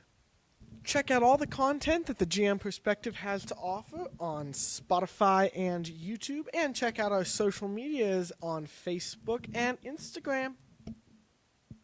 Tune in this week as we sit down with cast from Mamma Mia, the musical coming to General McLane High School on November 14th through the 17th. Tune in as we also discuss with Will Stedman, the director, of all the work that goes into Mamma Mia. This week, the GM Perspective begins its Legends series. Tune in.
Here to do the first in a series of podcasts where we're going to talk about GM history. We're going to bring people on here that are pivotal to where we are today. And Jim, it's just so appropriate that we start with you. You are the guy who was here from the very beginning of this, and we are just honored to have you be on our podcast and to help us record a little bit of General McLane history. I'm glad to be here. Yeah, so let's start it off. Tell us, I think one of our first things we want to know is, like, how did you get involved with General McLane? Sound Productions is a proud sponsor of General McLane football. 25 years of service, Millennium Sound Productions is located at 12110 Edinburgh Road with 10 DJs on staff, photo booths, videography, and production services. Millennium Sound Productions is the largest entertainment company in Northwest PA that provides service for weddings, private parties, fundraisers, and school dances, along with videography services for weddings, school productions, and sporting events. Check out Millennium Sound Productions online at www.msdjs.com. Go Lancers!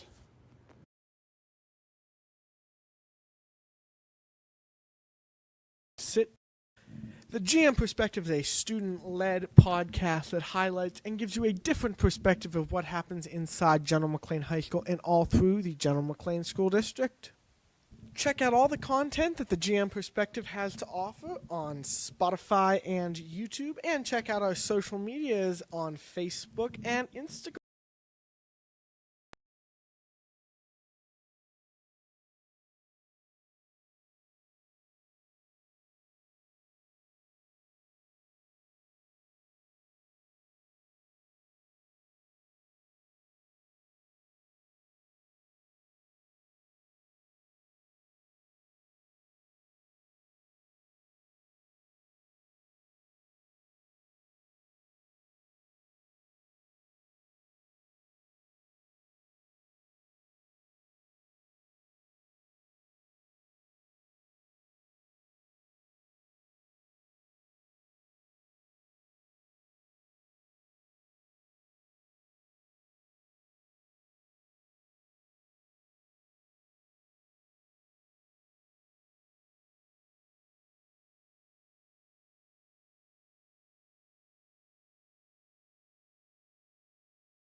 That's not good.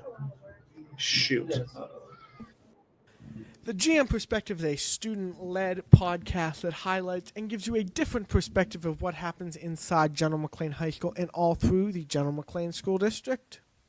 Check out all the content that the GM Perspective has to offer on Spotify and YouTube, and check out our social media.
The GM Perspective is a student-led podcast that highlights and gives you a different perspective of what happens inside General McLane High School and all through the General McLane School District.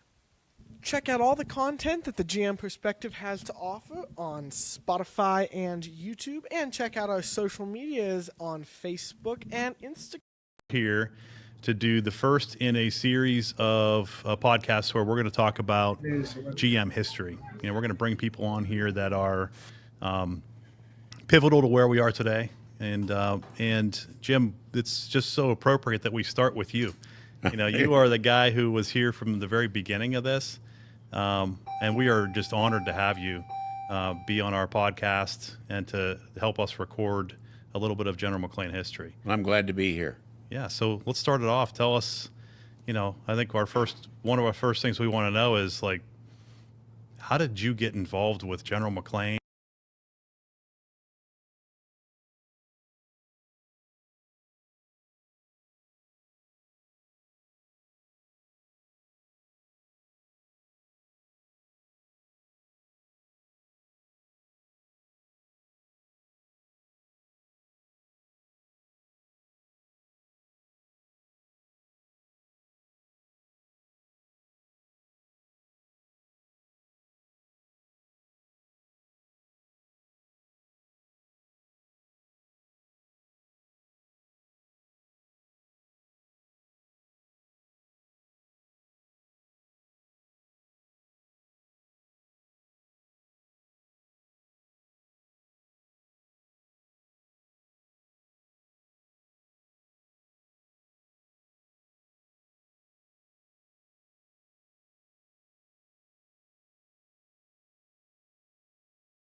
"18 years of waiting, nearly 2 decades in search of a title.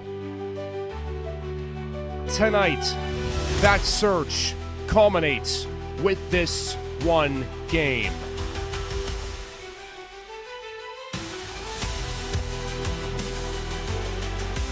The Lancers have had an incredible ride to the district championship. In their way of a trophy, a familiar foe, and a face from Crawford County that has battled the Lancers thick and thin for the last decade plus.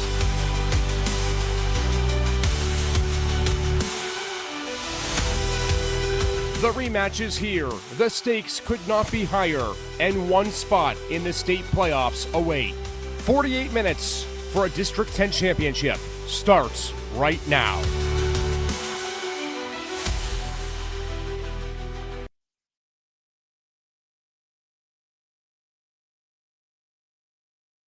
And with that, we welcome you back to Carmen Benito Field. It is a 19-0 lead for General McLane as we get ready to start the second half of play. Isaac Petcash, Jonathan Williams inside the broadcast booth here.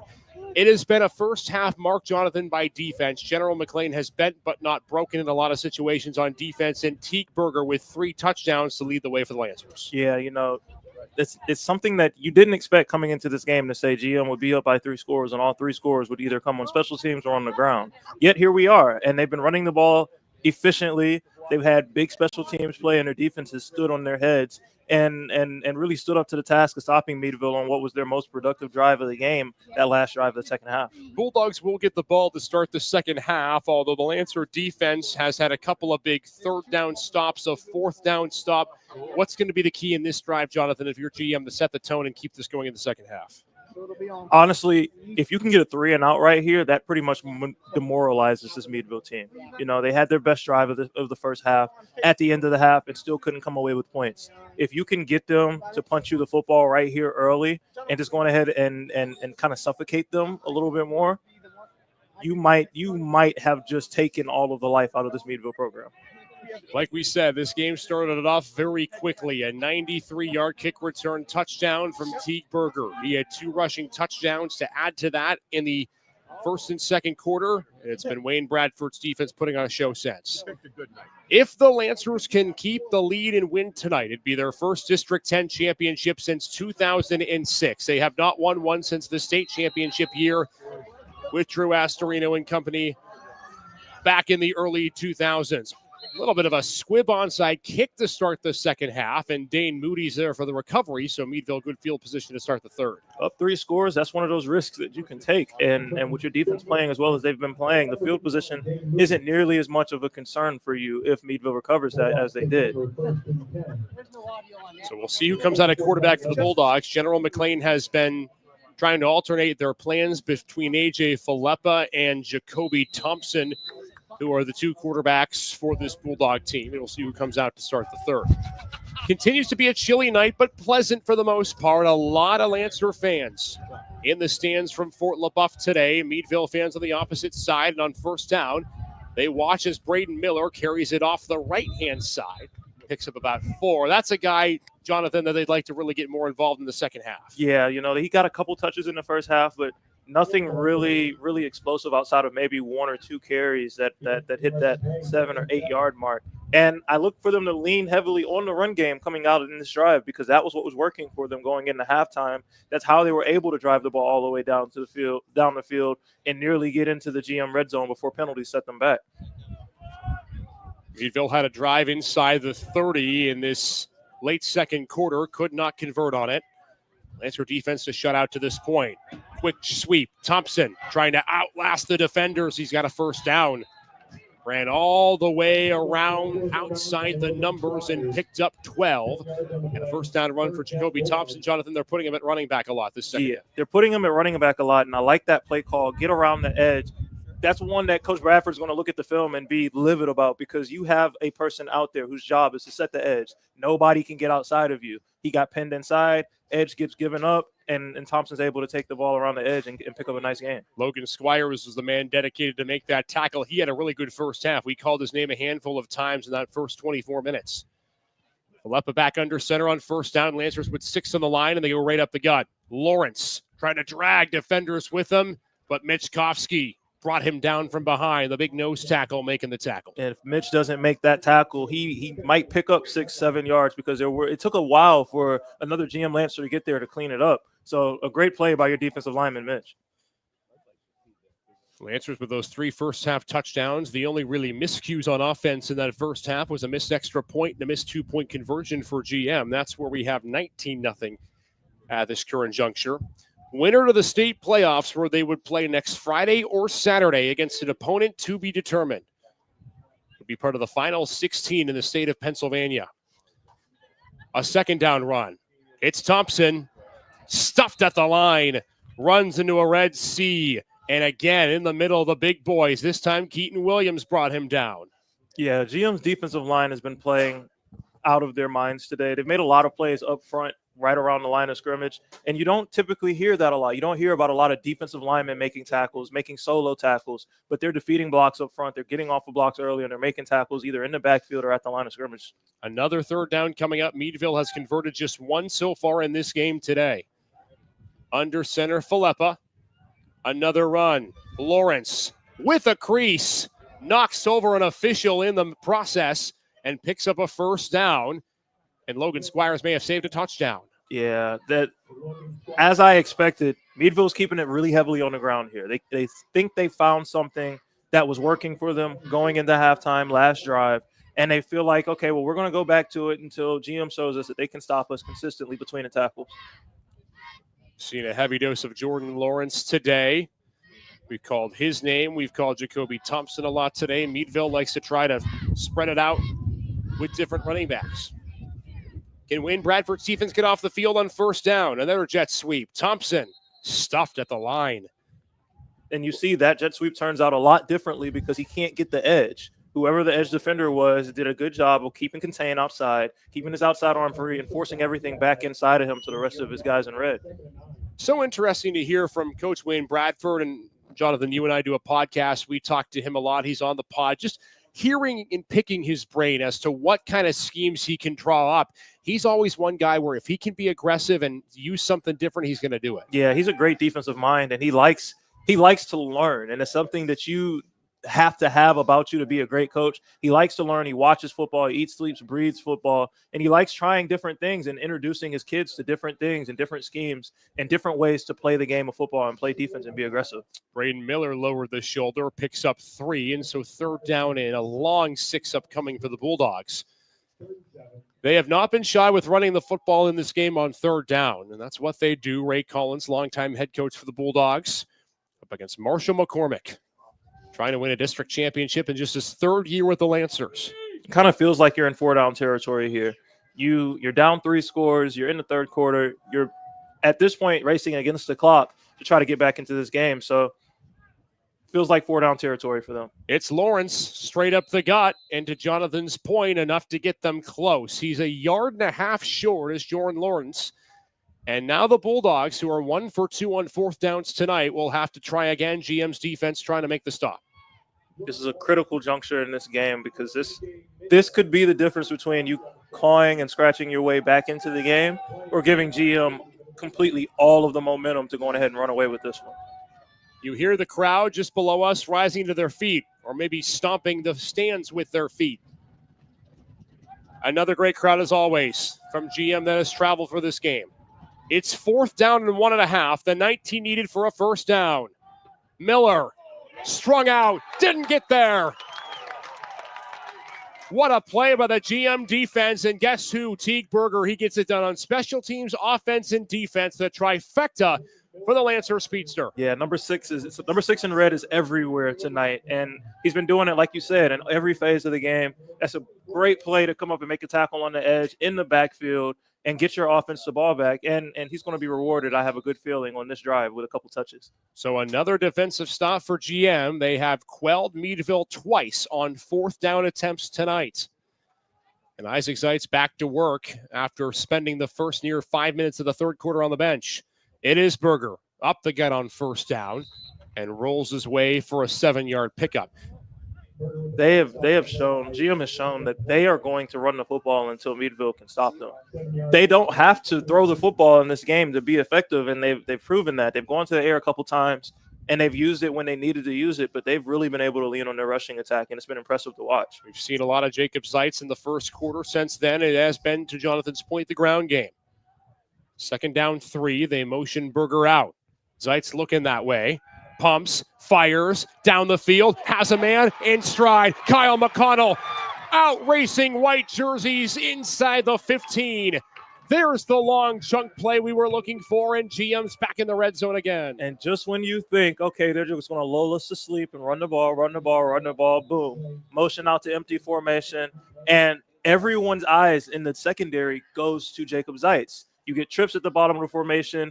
Zeitz is the number 2 receiver, and he has 3 guys surrounding him. They forget about the outside receiver, and he's wide open to run up the sideline. First catch of the day for Kyle McConnell as there's an injured Meadville player down. We'll check him and be right back when we return. The GM Perspective is a student-led podcast that highlights and gives you a different perspective of what happens inside General McLane High School and all through the General McLane School District. Check out all the content that the GM Perspective has to offer on Spotify and YouTube, and check out our social medias on Facebook and Instagram.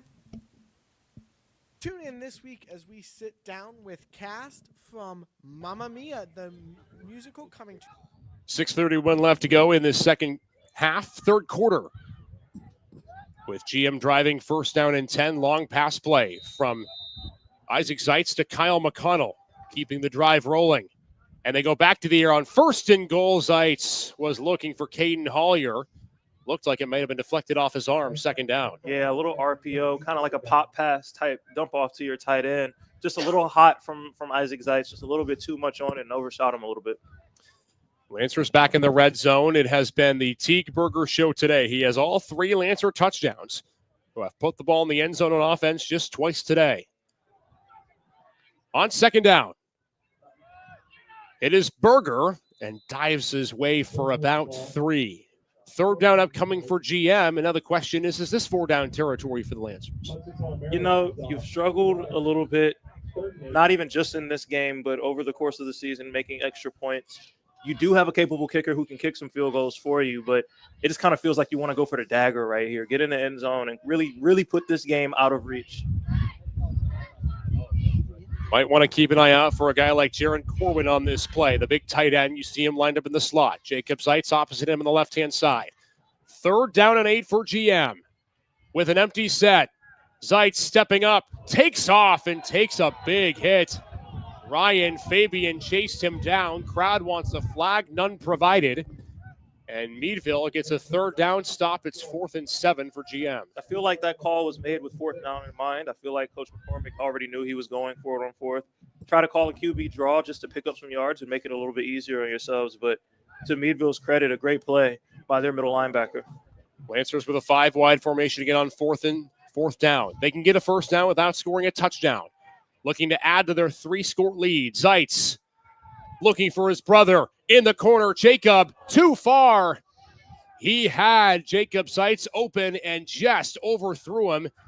And the Lancers turn it over on downs. Yeah, and Isaac Zeitz knows that you saw his reaction after that throw. He knows he wants that one back because Jacob Zeitz ran a little out and up pattern, a nice double move from him, and he was wide open in the back corner of the end zone. Just a touch more off of that pass, and we're looking at 6 more points on the board. 5:08 to go in this third quarter, so both teams have come up empty on 4th downs in opposite territory to start this second half. Still a 19-0 GM lead. Again, want to thank the General McLane Foundation for supporting our broadcast tonight and making all of this possible on this District 10 championship weekend. Isaac Petcash, Jonathan Williams inside the broadcast booth on this Lancer Link production. 4A District 10 championship, winner to the state playoffs. GM with a 19-0 lead and back on defense as Meadville goes back to the ground for a 4-yard pickup. But now you're kind of getting to that time. 5 minutes remaining, under 5 minutes remaining in the third quarter. Meadville's been really heavily on the ground, and they've moved the ball quite well on the ground, but they haven't been able to put up points. So you wonder, when do you spread the field back out and go back to the air and try to pick up more chunk yards and more chunk plays through the air, knowing that you're fighting against the clock? Did mention Meadville moving the ball on that last drive. The clock, though, becomes a factor. 4:33 of game time in the third quarter. And just over 16 minutes left for GM to try to hold off Meadville and win the title. A.J. Filippa back under center. Big baseball player in Crawford County. Just a junior. He goes to the ground on second down again. Lancer's ready for that. It just seems like, Jonathan, that Wayne Bradford knows you're going to run the ball. We gave you the first drive. This drive, we're going to stack the box and make it more difficult. Yeah, it's almost like they're daring Meadville to try them through the air, and Meadville hasn't taken the bait to this point, but it's getting down to that time in the game, down 3 scores, knowing you need to get in the end zone 3 different times, where that bait is going to have to be taken. You're going to have to spread the field out. You're going to have to go to the air, and you're playing in the GM's hands when you do that, and that's why they're keeping it on the ground. But with time a factor the way it is, you almost don't have a choice here after this drive, especially. Wind at Meadville's back if they go to the air on 3rd down. They do not. A sweep to Thompson, trying to gain the edge, and does.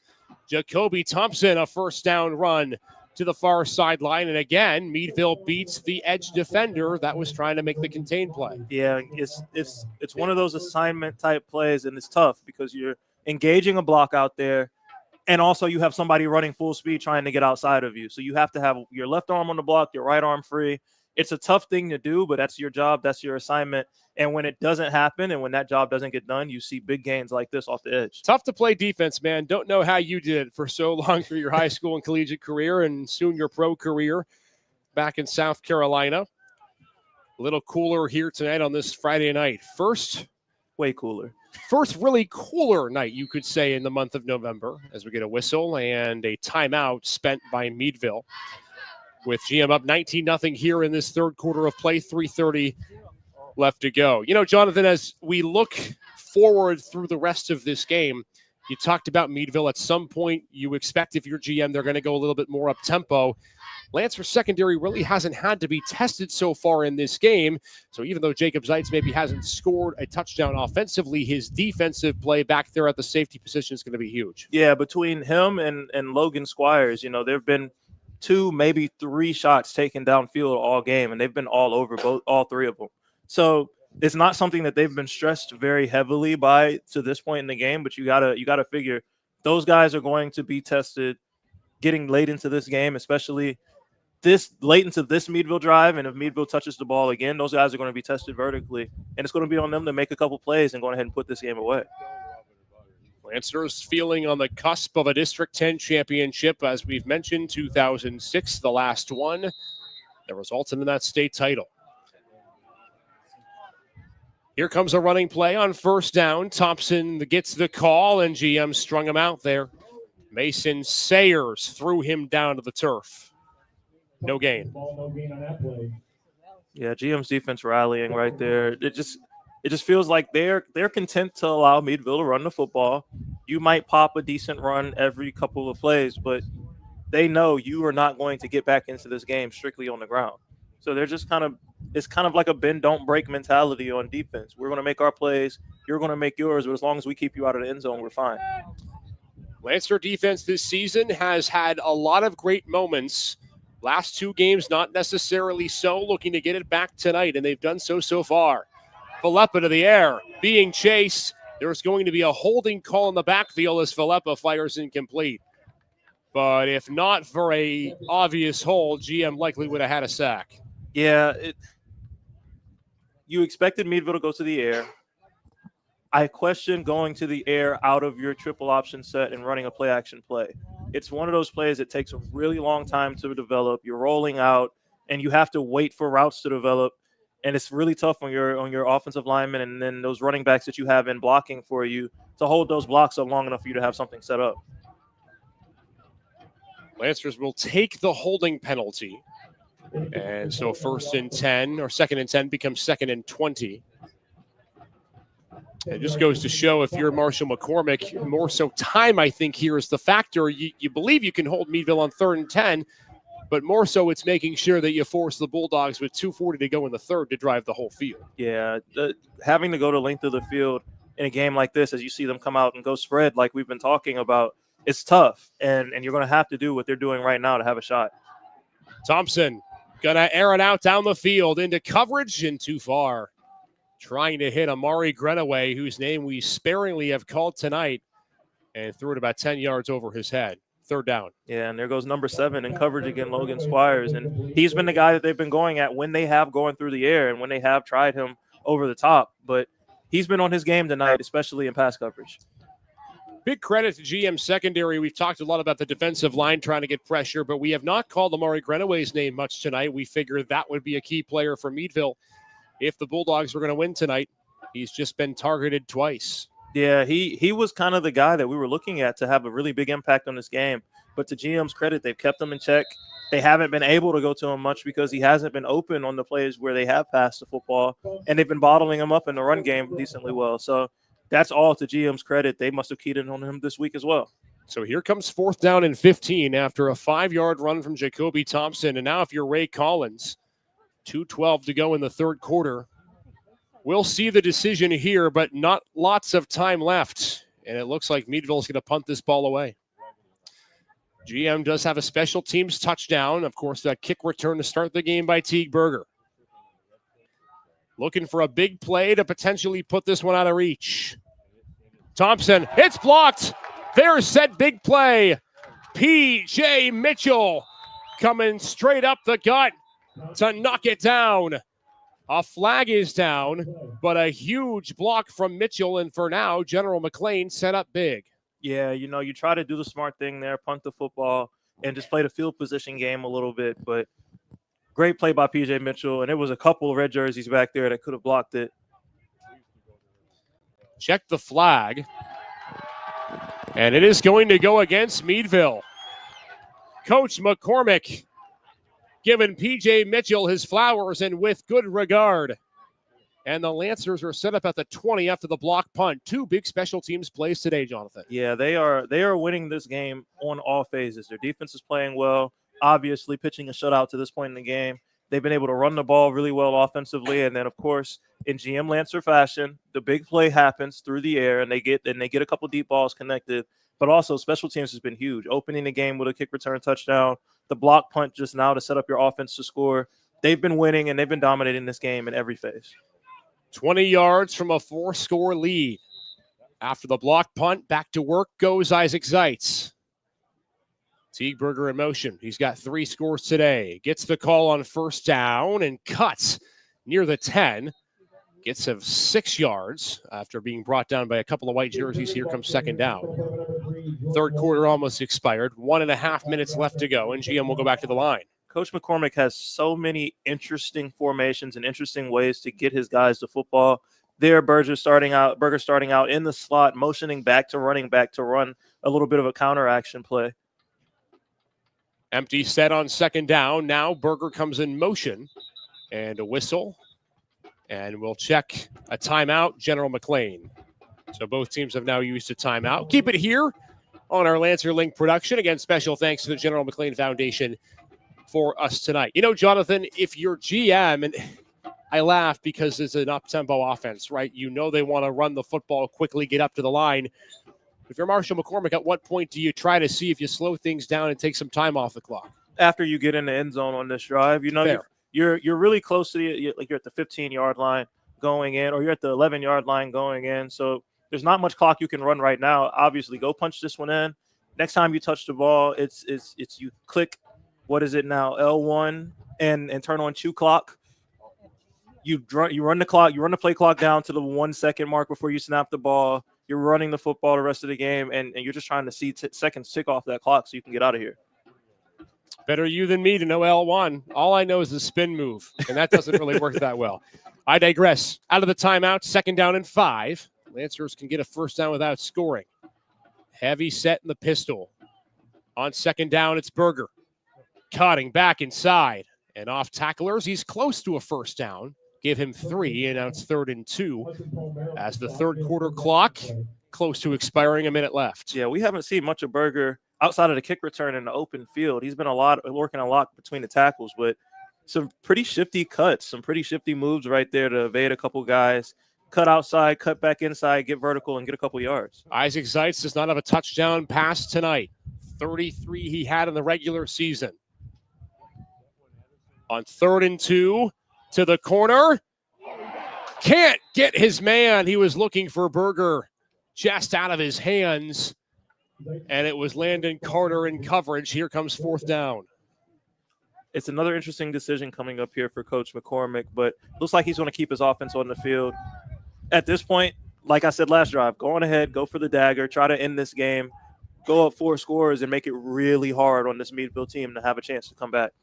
We know General McLane, the way they've been playing defense. If you don't get it, you've got Meadville backed up at the 8-yard line. It's 4th down and 2. Lancers needing the 6 for a first down in the latter stages of the third quarter. Trying to add to the 19-0 lead. Jacob Zeitz in motion. Isaac keeps it all the way, follows a cascade into the end zone. That might be enough. And for Isaac Zeitz, his 34th touchdown of the year, running and passing.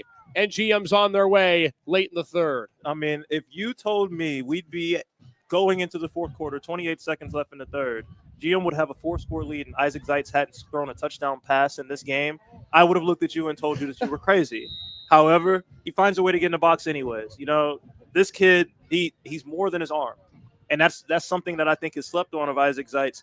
He's an athlete in his own right, and he can run the football really well. And when he has to, and they use him sparingly in that position, but when they need to go to him and his legs to get into the end zone, they can, and he just showed it just now. Berger on the 2-point attempt.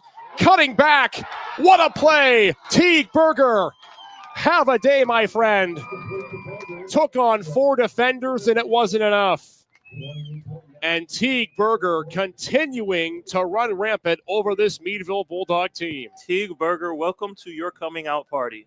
He has done it in every phase of the game. He's done it on offense. He's done it on defense. He's done it on special teams. And that 2-point play, that's just a taste of what you've seen from him all night long. So Teague Berger capitalizes on a 2-point play and ends a huge drive for GM. It's 27-0. And for Isaac Zeitz, his 5th rushing touchdown of the year, Jonathan, may have been enough to put this game out of reach. Yeah, 27-0. You've got a quarter to go, and Meadville hasn't been able to do anything really through the air in this game. All of their offenses come on the ground. I just don't see them having enough time to establish a rushing attack to get down the field and try to come back in this game. They're going to have to go to the air, and that's kind of playing in the GM's hands.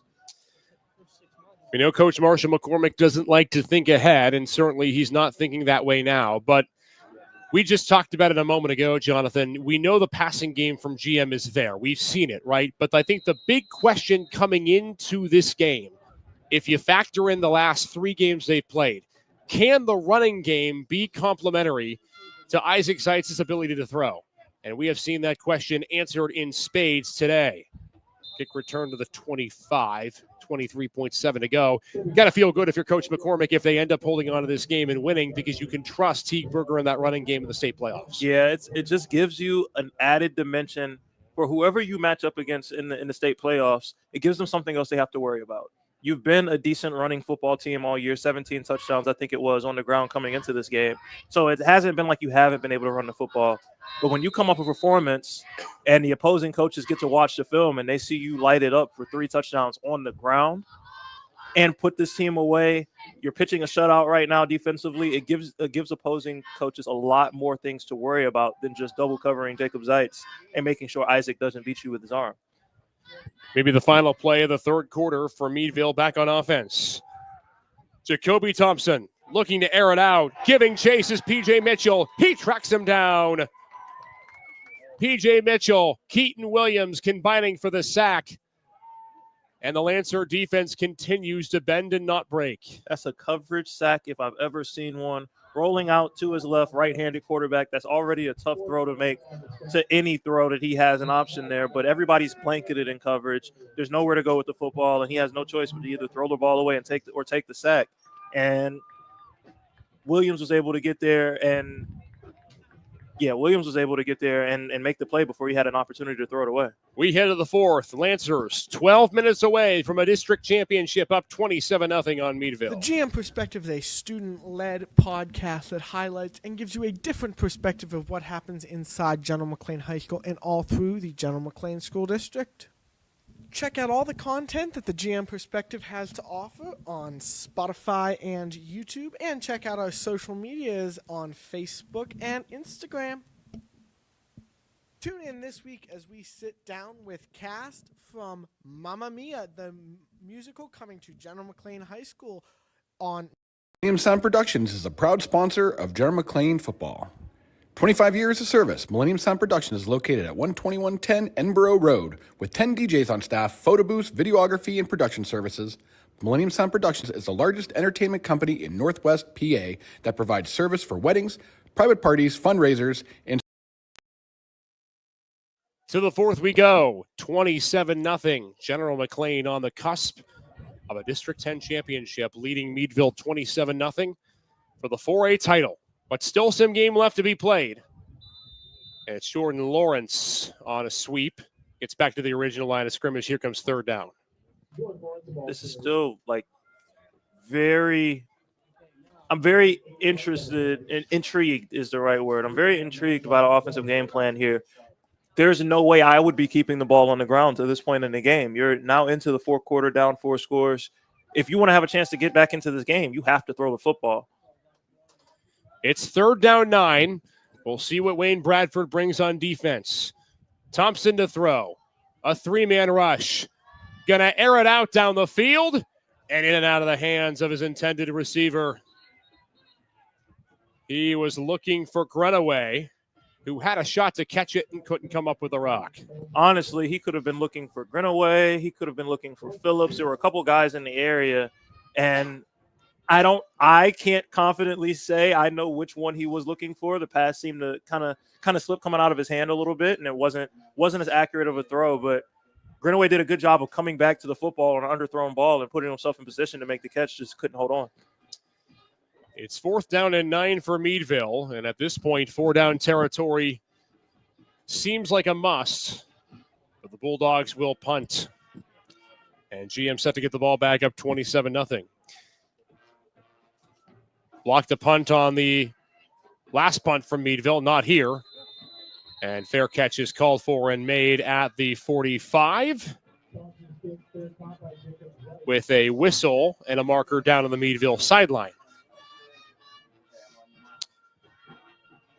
I want to thank you again for being a part of our broadcast tonight, whether you're watching on the General McLane Facebook page, whether you're watching on our YouTube page, as well as Facebook and X. Thanks again for being with us on this Friday night.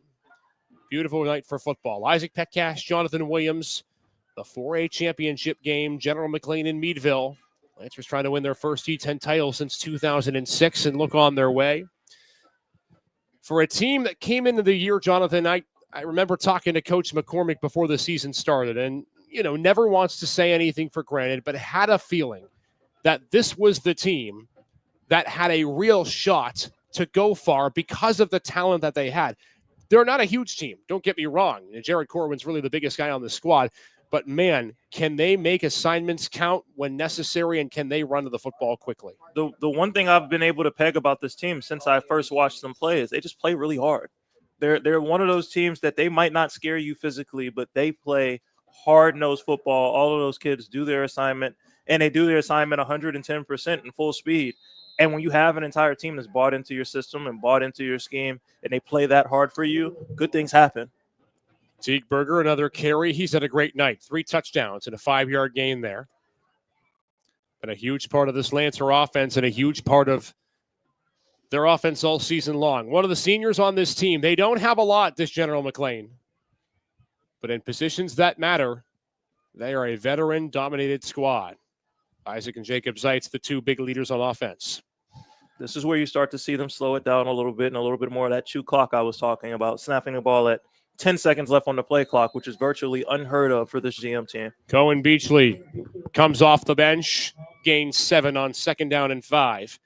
And now it's, as you mentioned, Jonathan, that methodical approach you want to take if you're Coach McCormick and the Lancers. Yeah, run time down off the clock, bleed this clock, and not give Meadville any real opportunity to have enough possessions to even come back in this game. You see Isaac standing in the huddle or standing behind the line of scrimmage with his hands in his hand warmer. They're very content to let this play clock run all the way down and then snap the ball and just run the ball. 10-10 left to go here in regulation. A night that started with a 93-yard kick return and has since been all red and white. Beachley, again off tackle, finding a lane to the 33 with a flag.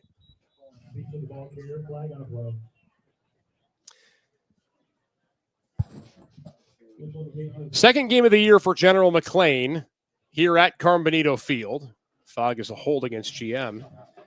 Going very similarly to how the game against Fort LaBeouf went, Jonathan. 28-6 was the final, and GM got some big offensive plays but played great defense. Yeah, and their defense has been outstanding in this game. Sans one drive, Meadville hasn't really been able to manufacture very much offense at all, whether on the ground or in the air. Their best chances have come on the ground, but GM's defense has really tightened up on that in the second half and really just kind of choked out this Bulldog offense. Holding penalty moves the ball back to the 48. Clock still running, under 10 minutes left to go. Isaac Zeitz waiting for that play clock to bleed. They'll let him chuck it on first down. Down the field, into double coverage, tipped, and it's caught. Jacob Zeitz, how do you do? Touchdown, Lancers.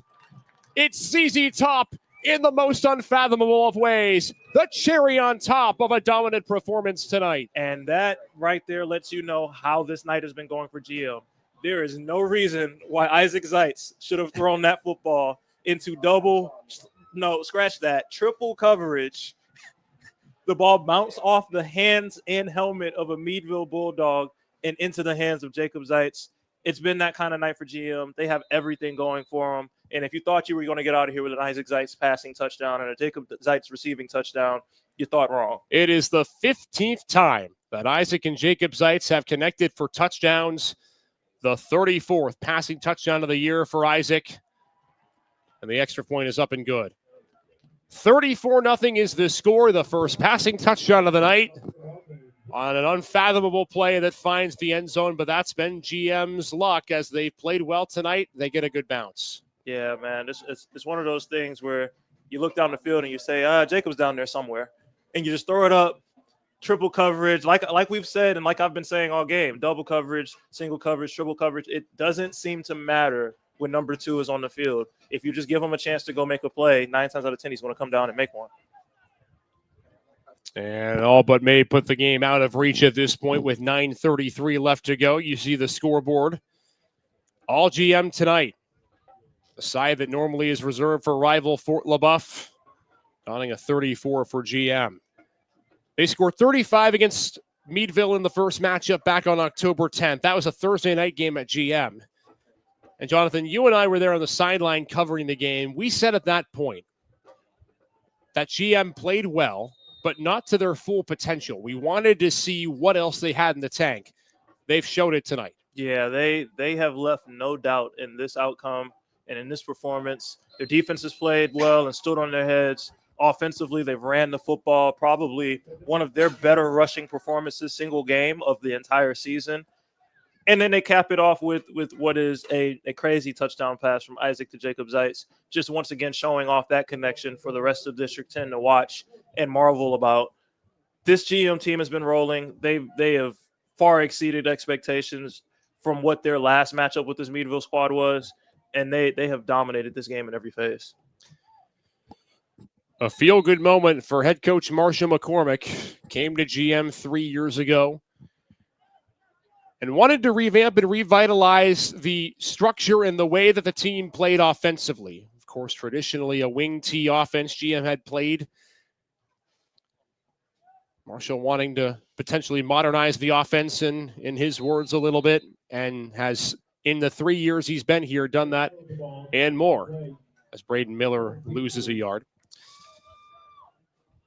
But the defense has really been the story tonight. You see Coach McCormick and Wayne Bradford that are talking to each other on the sideline, probably still conversing over several things, but those two together have been a dynamic duo, and they are hard to stop. On second down, up the middle, and about a 5-yard pickup. GM not limiting, Meadville to modest gains.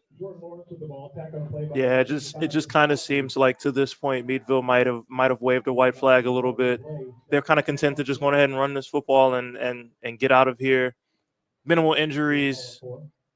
Just going ahead and just get this game over and done as quickly as possible. It almost seems like down 34 with 8 minutes left in the game. There's not much else you can really expect them to do. On third down, Lancers trying to string out the runner who gets close to a first down. That's Samari Grenaway, and he's got it. across the 33 to the 34. Meadville keeps the chains moving. Great play to beat the contained guy again, jumping over his outstretched arms just to get a first down and move the chains and kind of extend the drive for Meadville and give your offensive guys just a couple more plays and a couple more opportunities to line up and make a couple plays. And we get a whistle and a resetting of the play clock here with 8:08 to go in this game. Well, the PIAA state football brackets have not been released yet, although we have learned that if the Lancers hang on and win this game, nice defensive tackle made there, they would get the winner of District 8 or District 9. Those two districts will play a sub-regional, and the winner of that will get General McLane. So we should know the opponent by the end of the weekend, and that game is still a site to be determined. It'll be next Friday or next Saturday. But you have to feel good if you're a GM about your performance tonight, regardless of who you play, Jonathan. Yeah, they've put a lot on tape to contend with and a lot on tape to have to prepare for. As you see them pull Jacob Zeitz out of the game right here and try to calm him down a little bit. He came in and made a big hit on this last play, and obviously him still coming back and coming off of his previous injury, you kind of want to save his body, save him a little bit, and protect the kid. So they put a lot on film. They put a lot in the run game on film. They put a lot in special teams on film. They've given whoever they're about to play and their coaching staff a lot to think about and a lot to game plan for coming into this next playoff matchup. It's great to see Jacob Zeitz able to play this game tonight, too. If you were at the prep game a few weeks back, it looked scary when he went down, had to be carted off the field. Didn't know what his situation was, but he has returned with a vengeance, and that touchdown catch proving it. So Meadville with a fourth down at the 36-yard line, and GM trying to get off the field one more time. We'll see if the Bulldogs kick or if they go for it here, Jonathan. Yeah. Fourth and about 8. You see GM running their punt return unit on the field. Seems like they might kick this ball and just going ahead and concede it, punt the ball away. And GM still has their guys out there. Now, Jacob Zeitz is back to return the punt again. These kids don't want to not play. Like, they don't want to be pulled out of the game early. They don't want to sit and watch. A little extracurricular. Fair catch made. Fans looking for a flag. They're going to get one. As one of the upmen for Meadville ran into the Lancer returner who had signaled for a fair catch. So we'll see if they tack on 15 extra yards to this. You make a good point, though, Jonathan, because early in the season, and we talked about this, whether it was on our podcast or just in conversation, GM had a few blowouts. They didn't have to play their starters for the full game. And the question that we had was, when you get later in the season, are you capable of putting together a 48-minute effort because you haven't had to do so? So, to your point, I think if you're Coach McCormick and this Lancer team, you're perfectly content with keeping your starters on the field and letting them see what they can do for 48 minutes. Yeah, you keep them on the field, and these kids, you just want to play football. You don't care what the score is. You don't care how much you're up by. You want a chance to go out there and keep making plays. Some of these guys, seniors and playing in some of their last football games as far as their high school careers are concerned, they want to go out on the field. So obviously Coach McCormick will protect them from themselves at times and pull guys as he sees fit, but you kind of want to let your dogs eat a little bit. Cohen Beachley, we've seen him a myriad of times in this fourth quarter, able to pick up 6. 6:24 to go. Only ceremonial now. General McLane up 34-0. You see Beachley exit the field. Depth is going to be a big key, too. We know as the state playoffs begin, there will be teams that key in on Jacob Zeitz. We've seen that a lot tonight. Meadville single covered him in the first half. It's been more double coverage in the second half. And that depth will be tested when GM gets to the final 16 of Class 4A. Second down 4. Zeitz snaps it on 2. New running back in the game. That's Nick Swenson. And he makes his first carry count inside the 30 to the 27 with a flag down, and it's coming back. A hold against GM. First time we've seen Nick Swenson carry the football tonight. Yeah, and he took that carry with a little bit of burst. Like, he's got fresh legs here with 5 minutes left in the game. He took that handoff, and if it weren't for a hold, he'd had a nice pickup.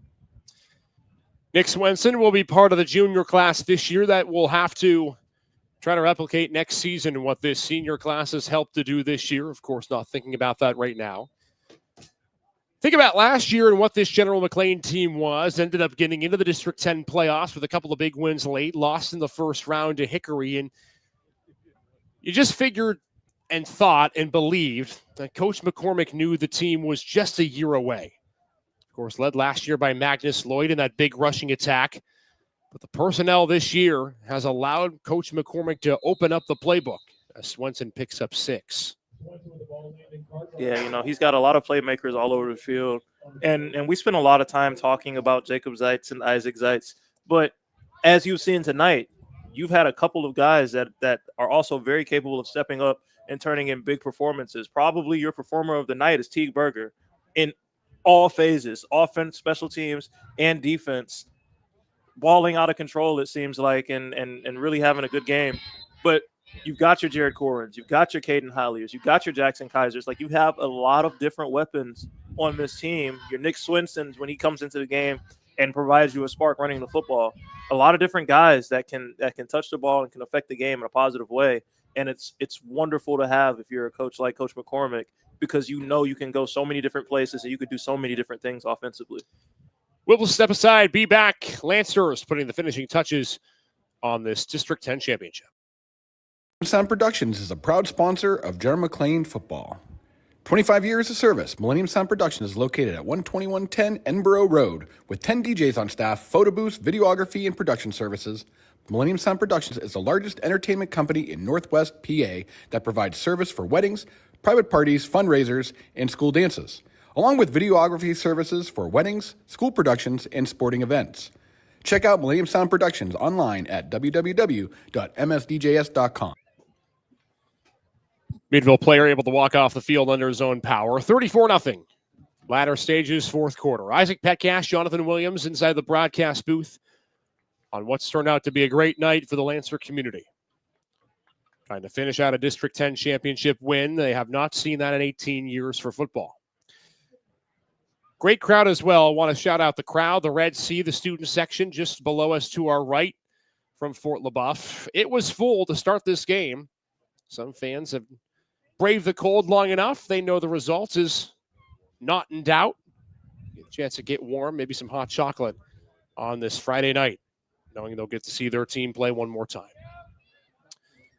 Our production today brought to you by the General McLane Foundation. Again, big thanks to them for helping us out and making this broadcast possible here on this Friday. Caden Hollier with the carry. Isaac, did we just see the Penn State tight end shovel just now? I think we did. Out of Coach McCormick. I might have held that one until the next round of the playoffs. I'm not going to lie. I would not have put that on film. But I think that's what we just saw, the inline tight end shovel pass. Somebody's been watching some college football. He watches a lot. We know that. Coach McCormick and this Lancer team that all season long has had to overcome some, yes, injuries have been a part. Expectations have been a part as well, as Swenson with a first down carry keeps the legs moving. But it has been a team effort, and we really mean that. We talk a lot about Isaac and Jacob Zeitz and how big of a tandem that they have been this season long, but all game long, we've talked about the depth for General McLane and how important that's been, and we've seen it tonight. Yeah, we've been saying, we've been listing guys' names all night long, and they've been making plays up and down this depth chart. The ones, the twos, you've been hearing a lot out of Teed Berger. You heard a lot out of Cohen Beachley. Now you got Nick Swenson in there getting carries and picking up a lot of positive yardage, just like a true team effort.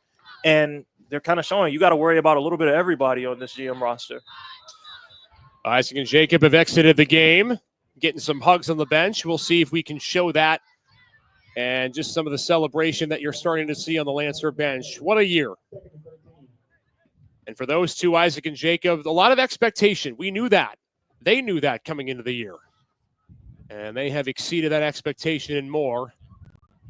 And Coach Bradford is currently tackling some guys down near the bench. So we hope there's no injury that results from that. But we love the passion from Coach. 2:27 to go. Coach is fired up down there. He's throwing fake punches at people. Like coach is ready to celebrate, man. You know, he doesn't mince words, and he doesn't leave anyone unattended when it comes to that, by the way, as Swenson is able to rumble forward for 3.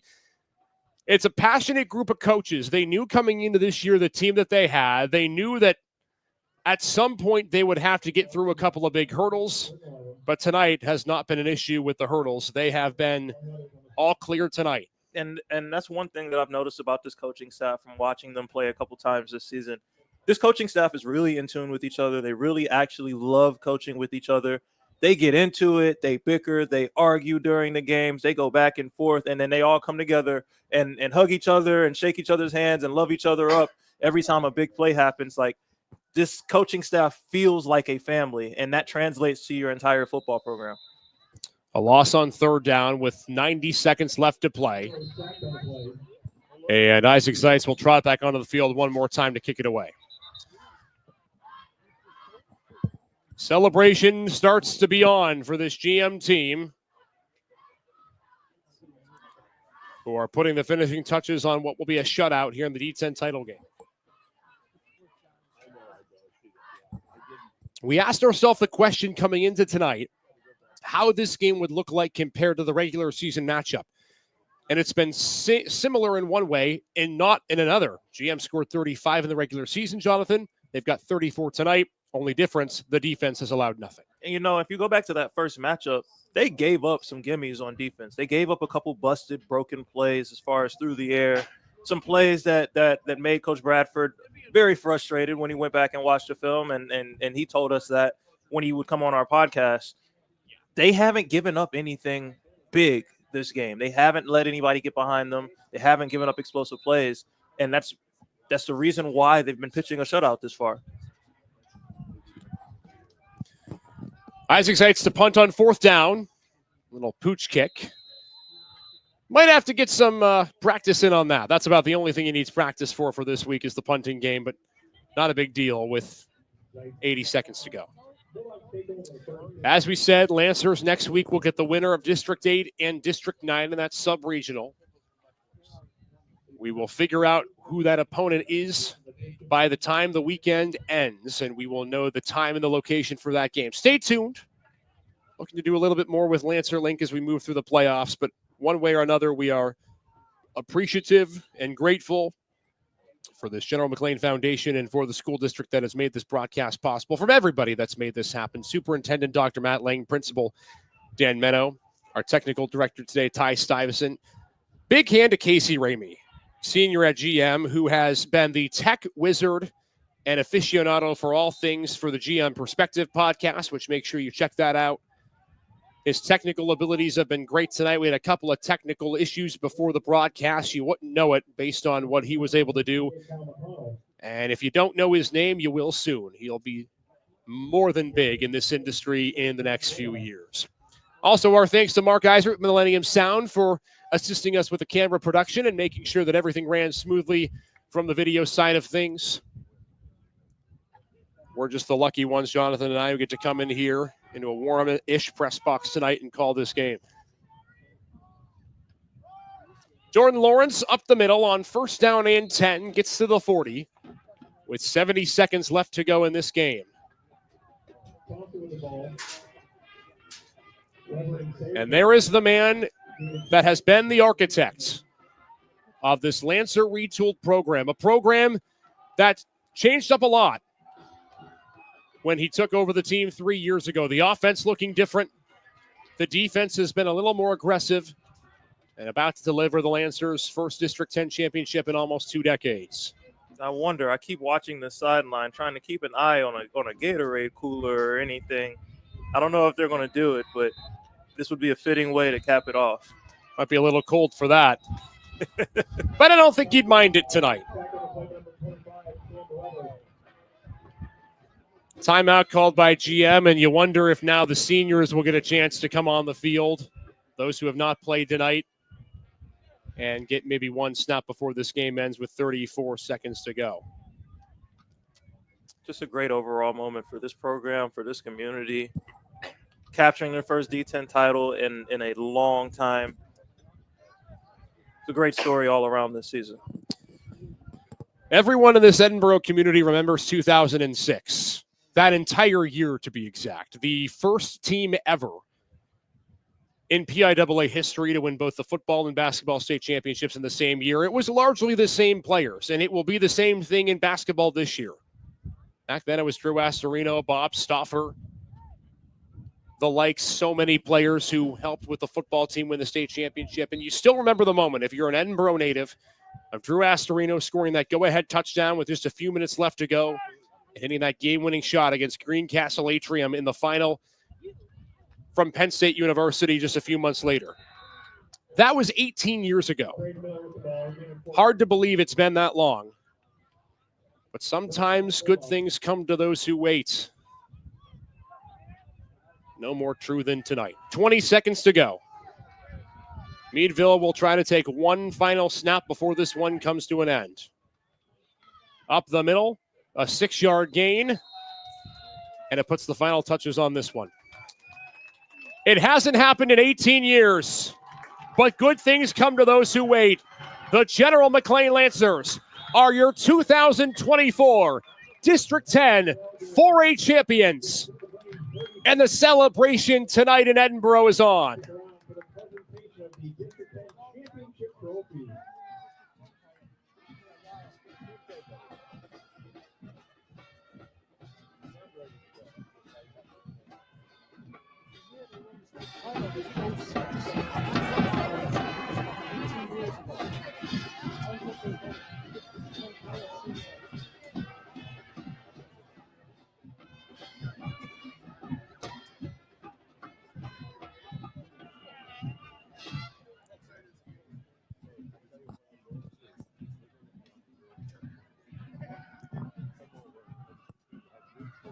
It has not been an easy road to get here, no question. But Jonathan Williams tonight, they made it look easy.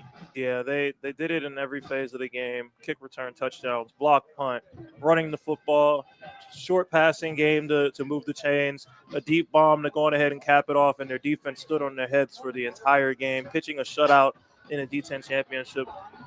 This is as complete a performance as you can possibly get from a General McLane squad.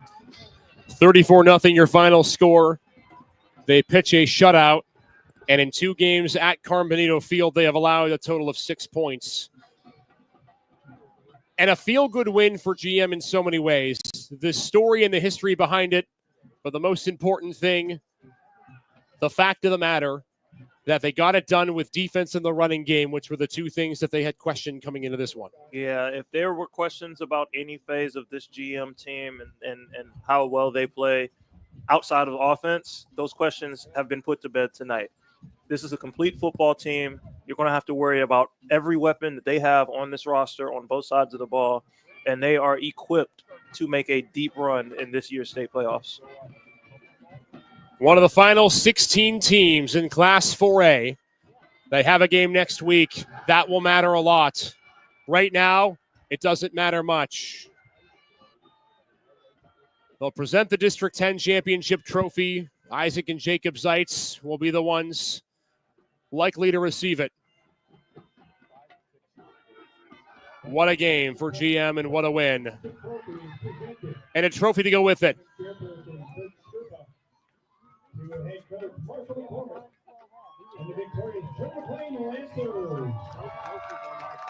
Added to the case.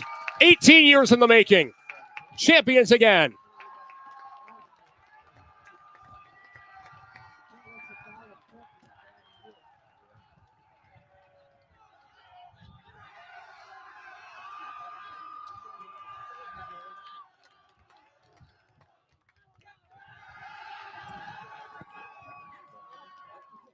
The seniors are the ones who get it first. Jacob Zeitz, Teague Berger, Isaac Zeitz, and now the team. And now onward, Jonathan Williams, the final 16 in Class 4A and a chance to make headway in the state playoffs. You know, at this point, you've made history, first D10 championship in 18 years, but I can promise you, Coach McCormick's going to enjoy this one, but he's not done. He wants more. He wants this GM team playing for a state title game. They have probably the best roster that they've had in a very long time and the best chance that they have to make that happen. And this team is hungry for it. They're not going to stop here at the D10 championship. They're going to try to do their best to go all the way. One a night from Fort LaBeouf, and the party just begins. For everyone a part of this production, for our superintendent, Dr. Matt Lane, for our principal, Mr. Dan Menno, for our technical director today, Ty Stuyvesant, for Mark Geiser with Millennium Sound, for our great student director, Casey Ramey, and for Jonathan Williams. This is Isaac Petcash saying so long from Fort LaBeouf. The final score in the District 10 4A Championship, General McLane 34 and Meadville nothing. For the first time in 18 years, the Lancers are the D10 champs, and they've got more coming and more work to do. Take care, everybody. Thanks for being with us.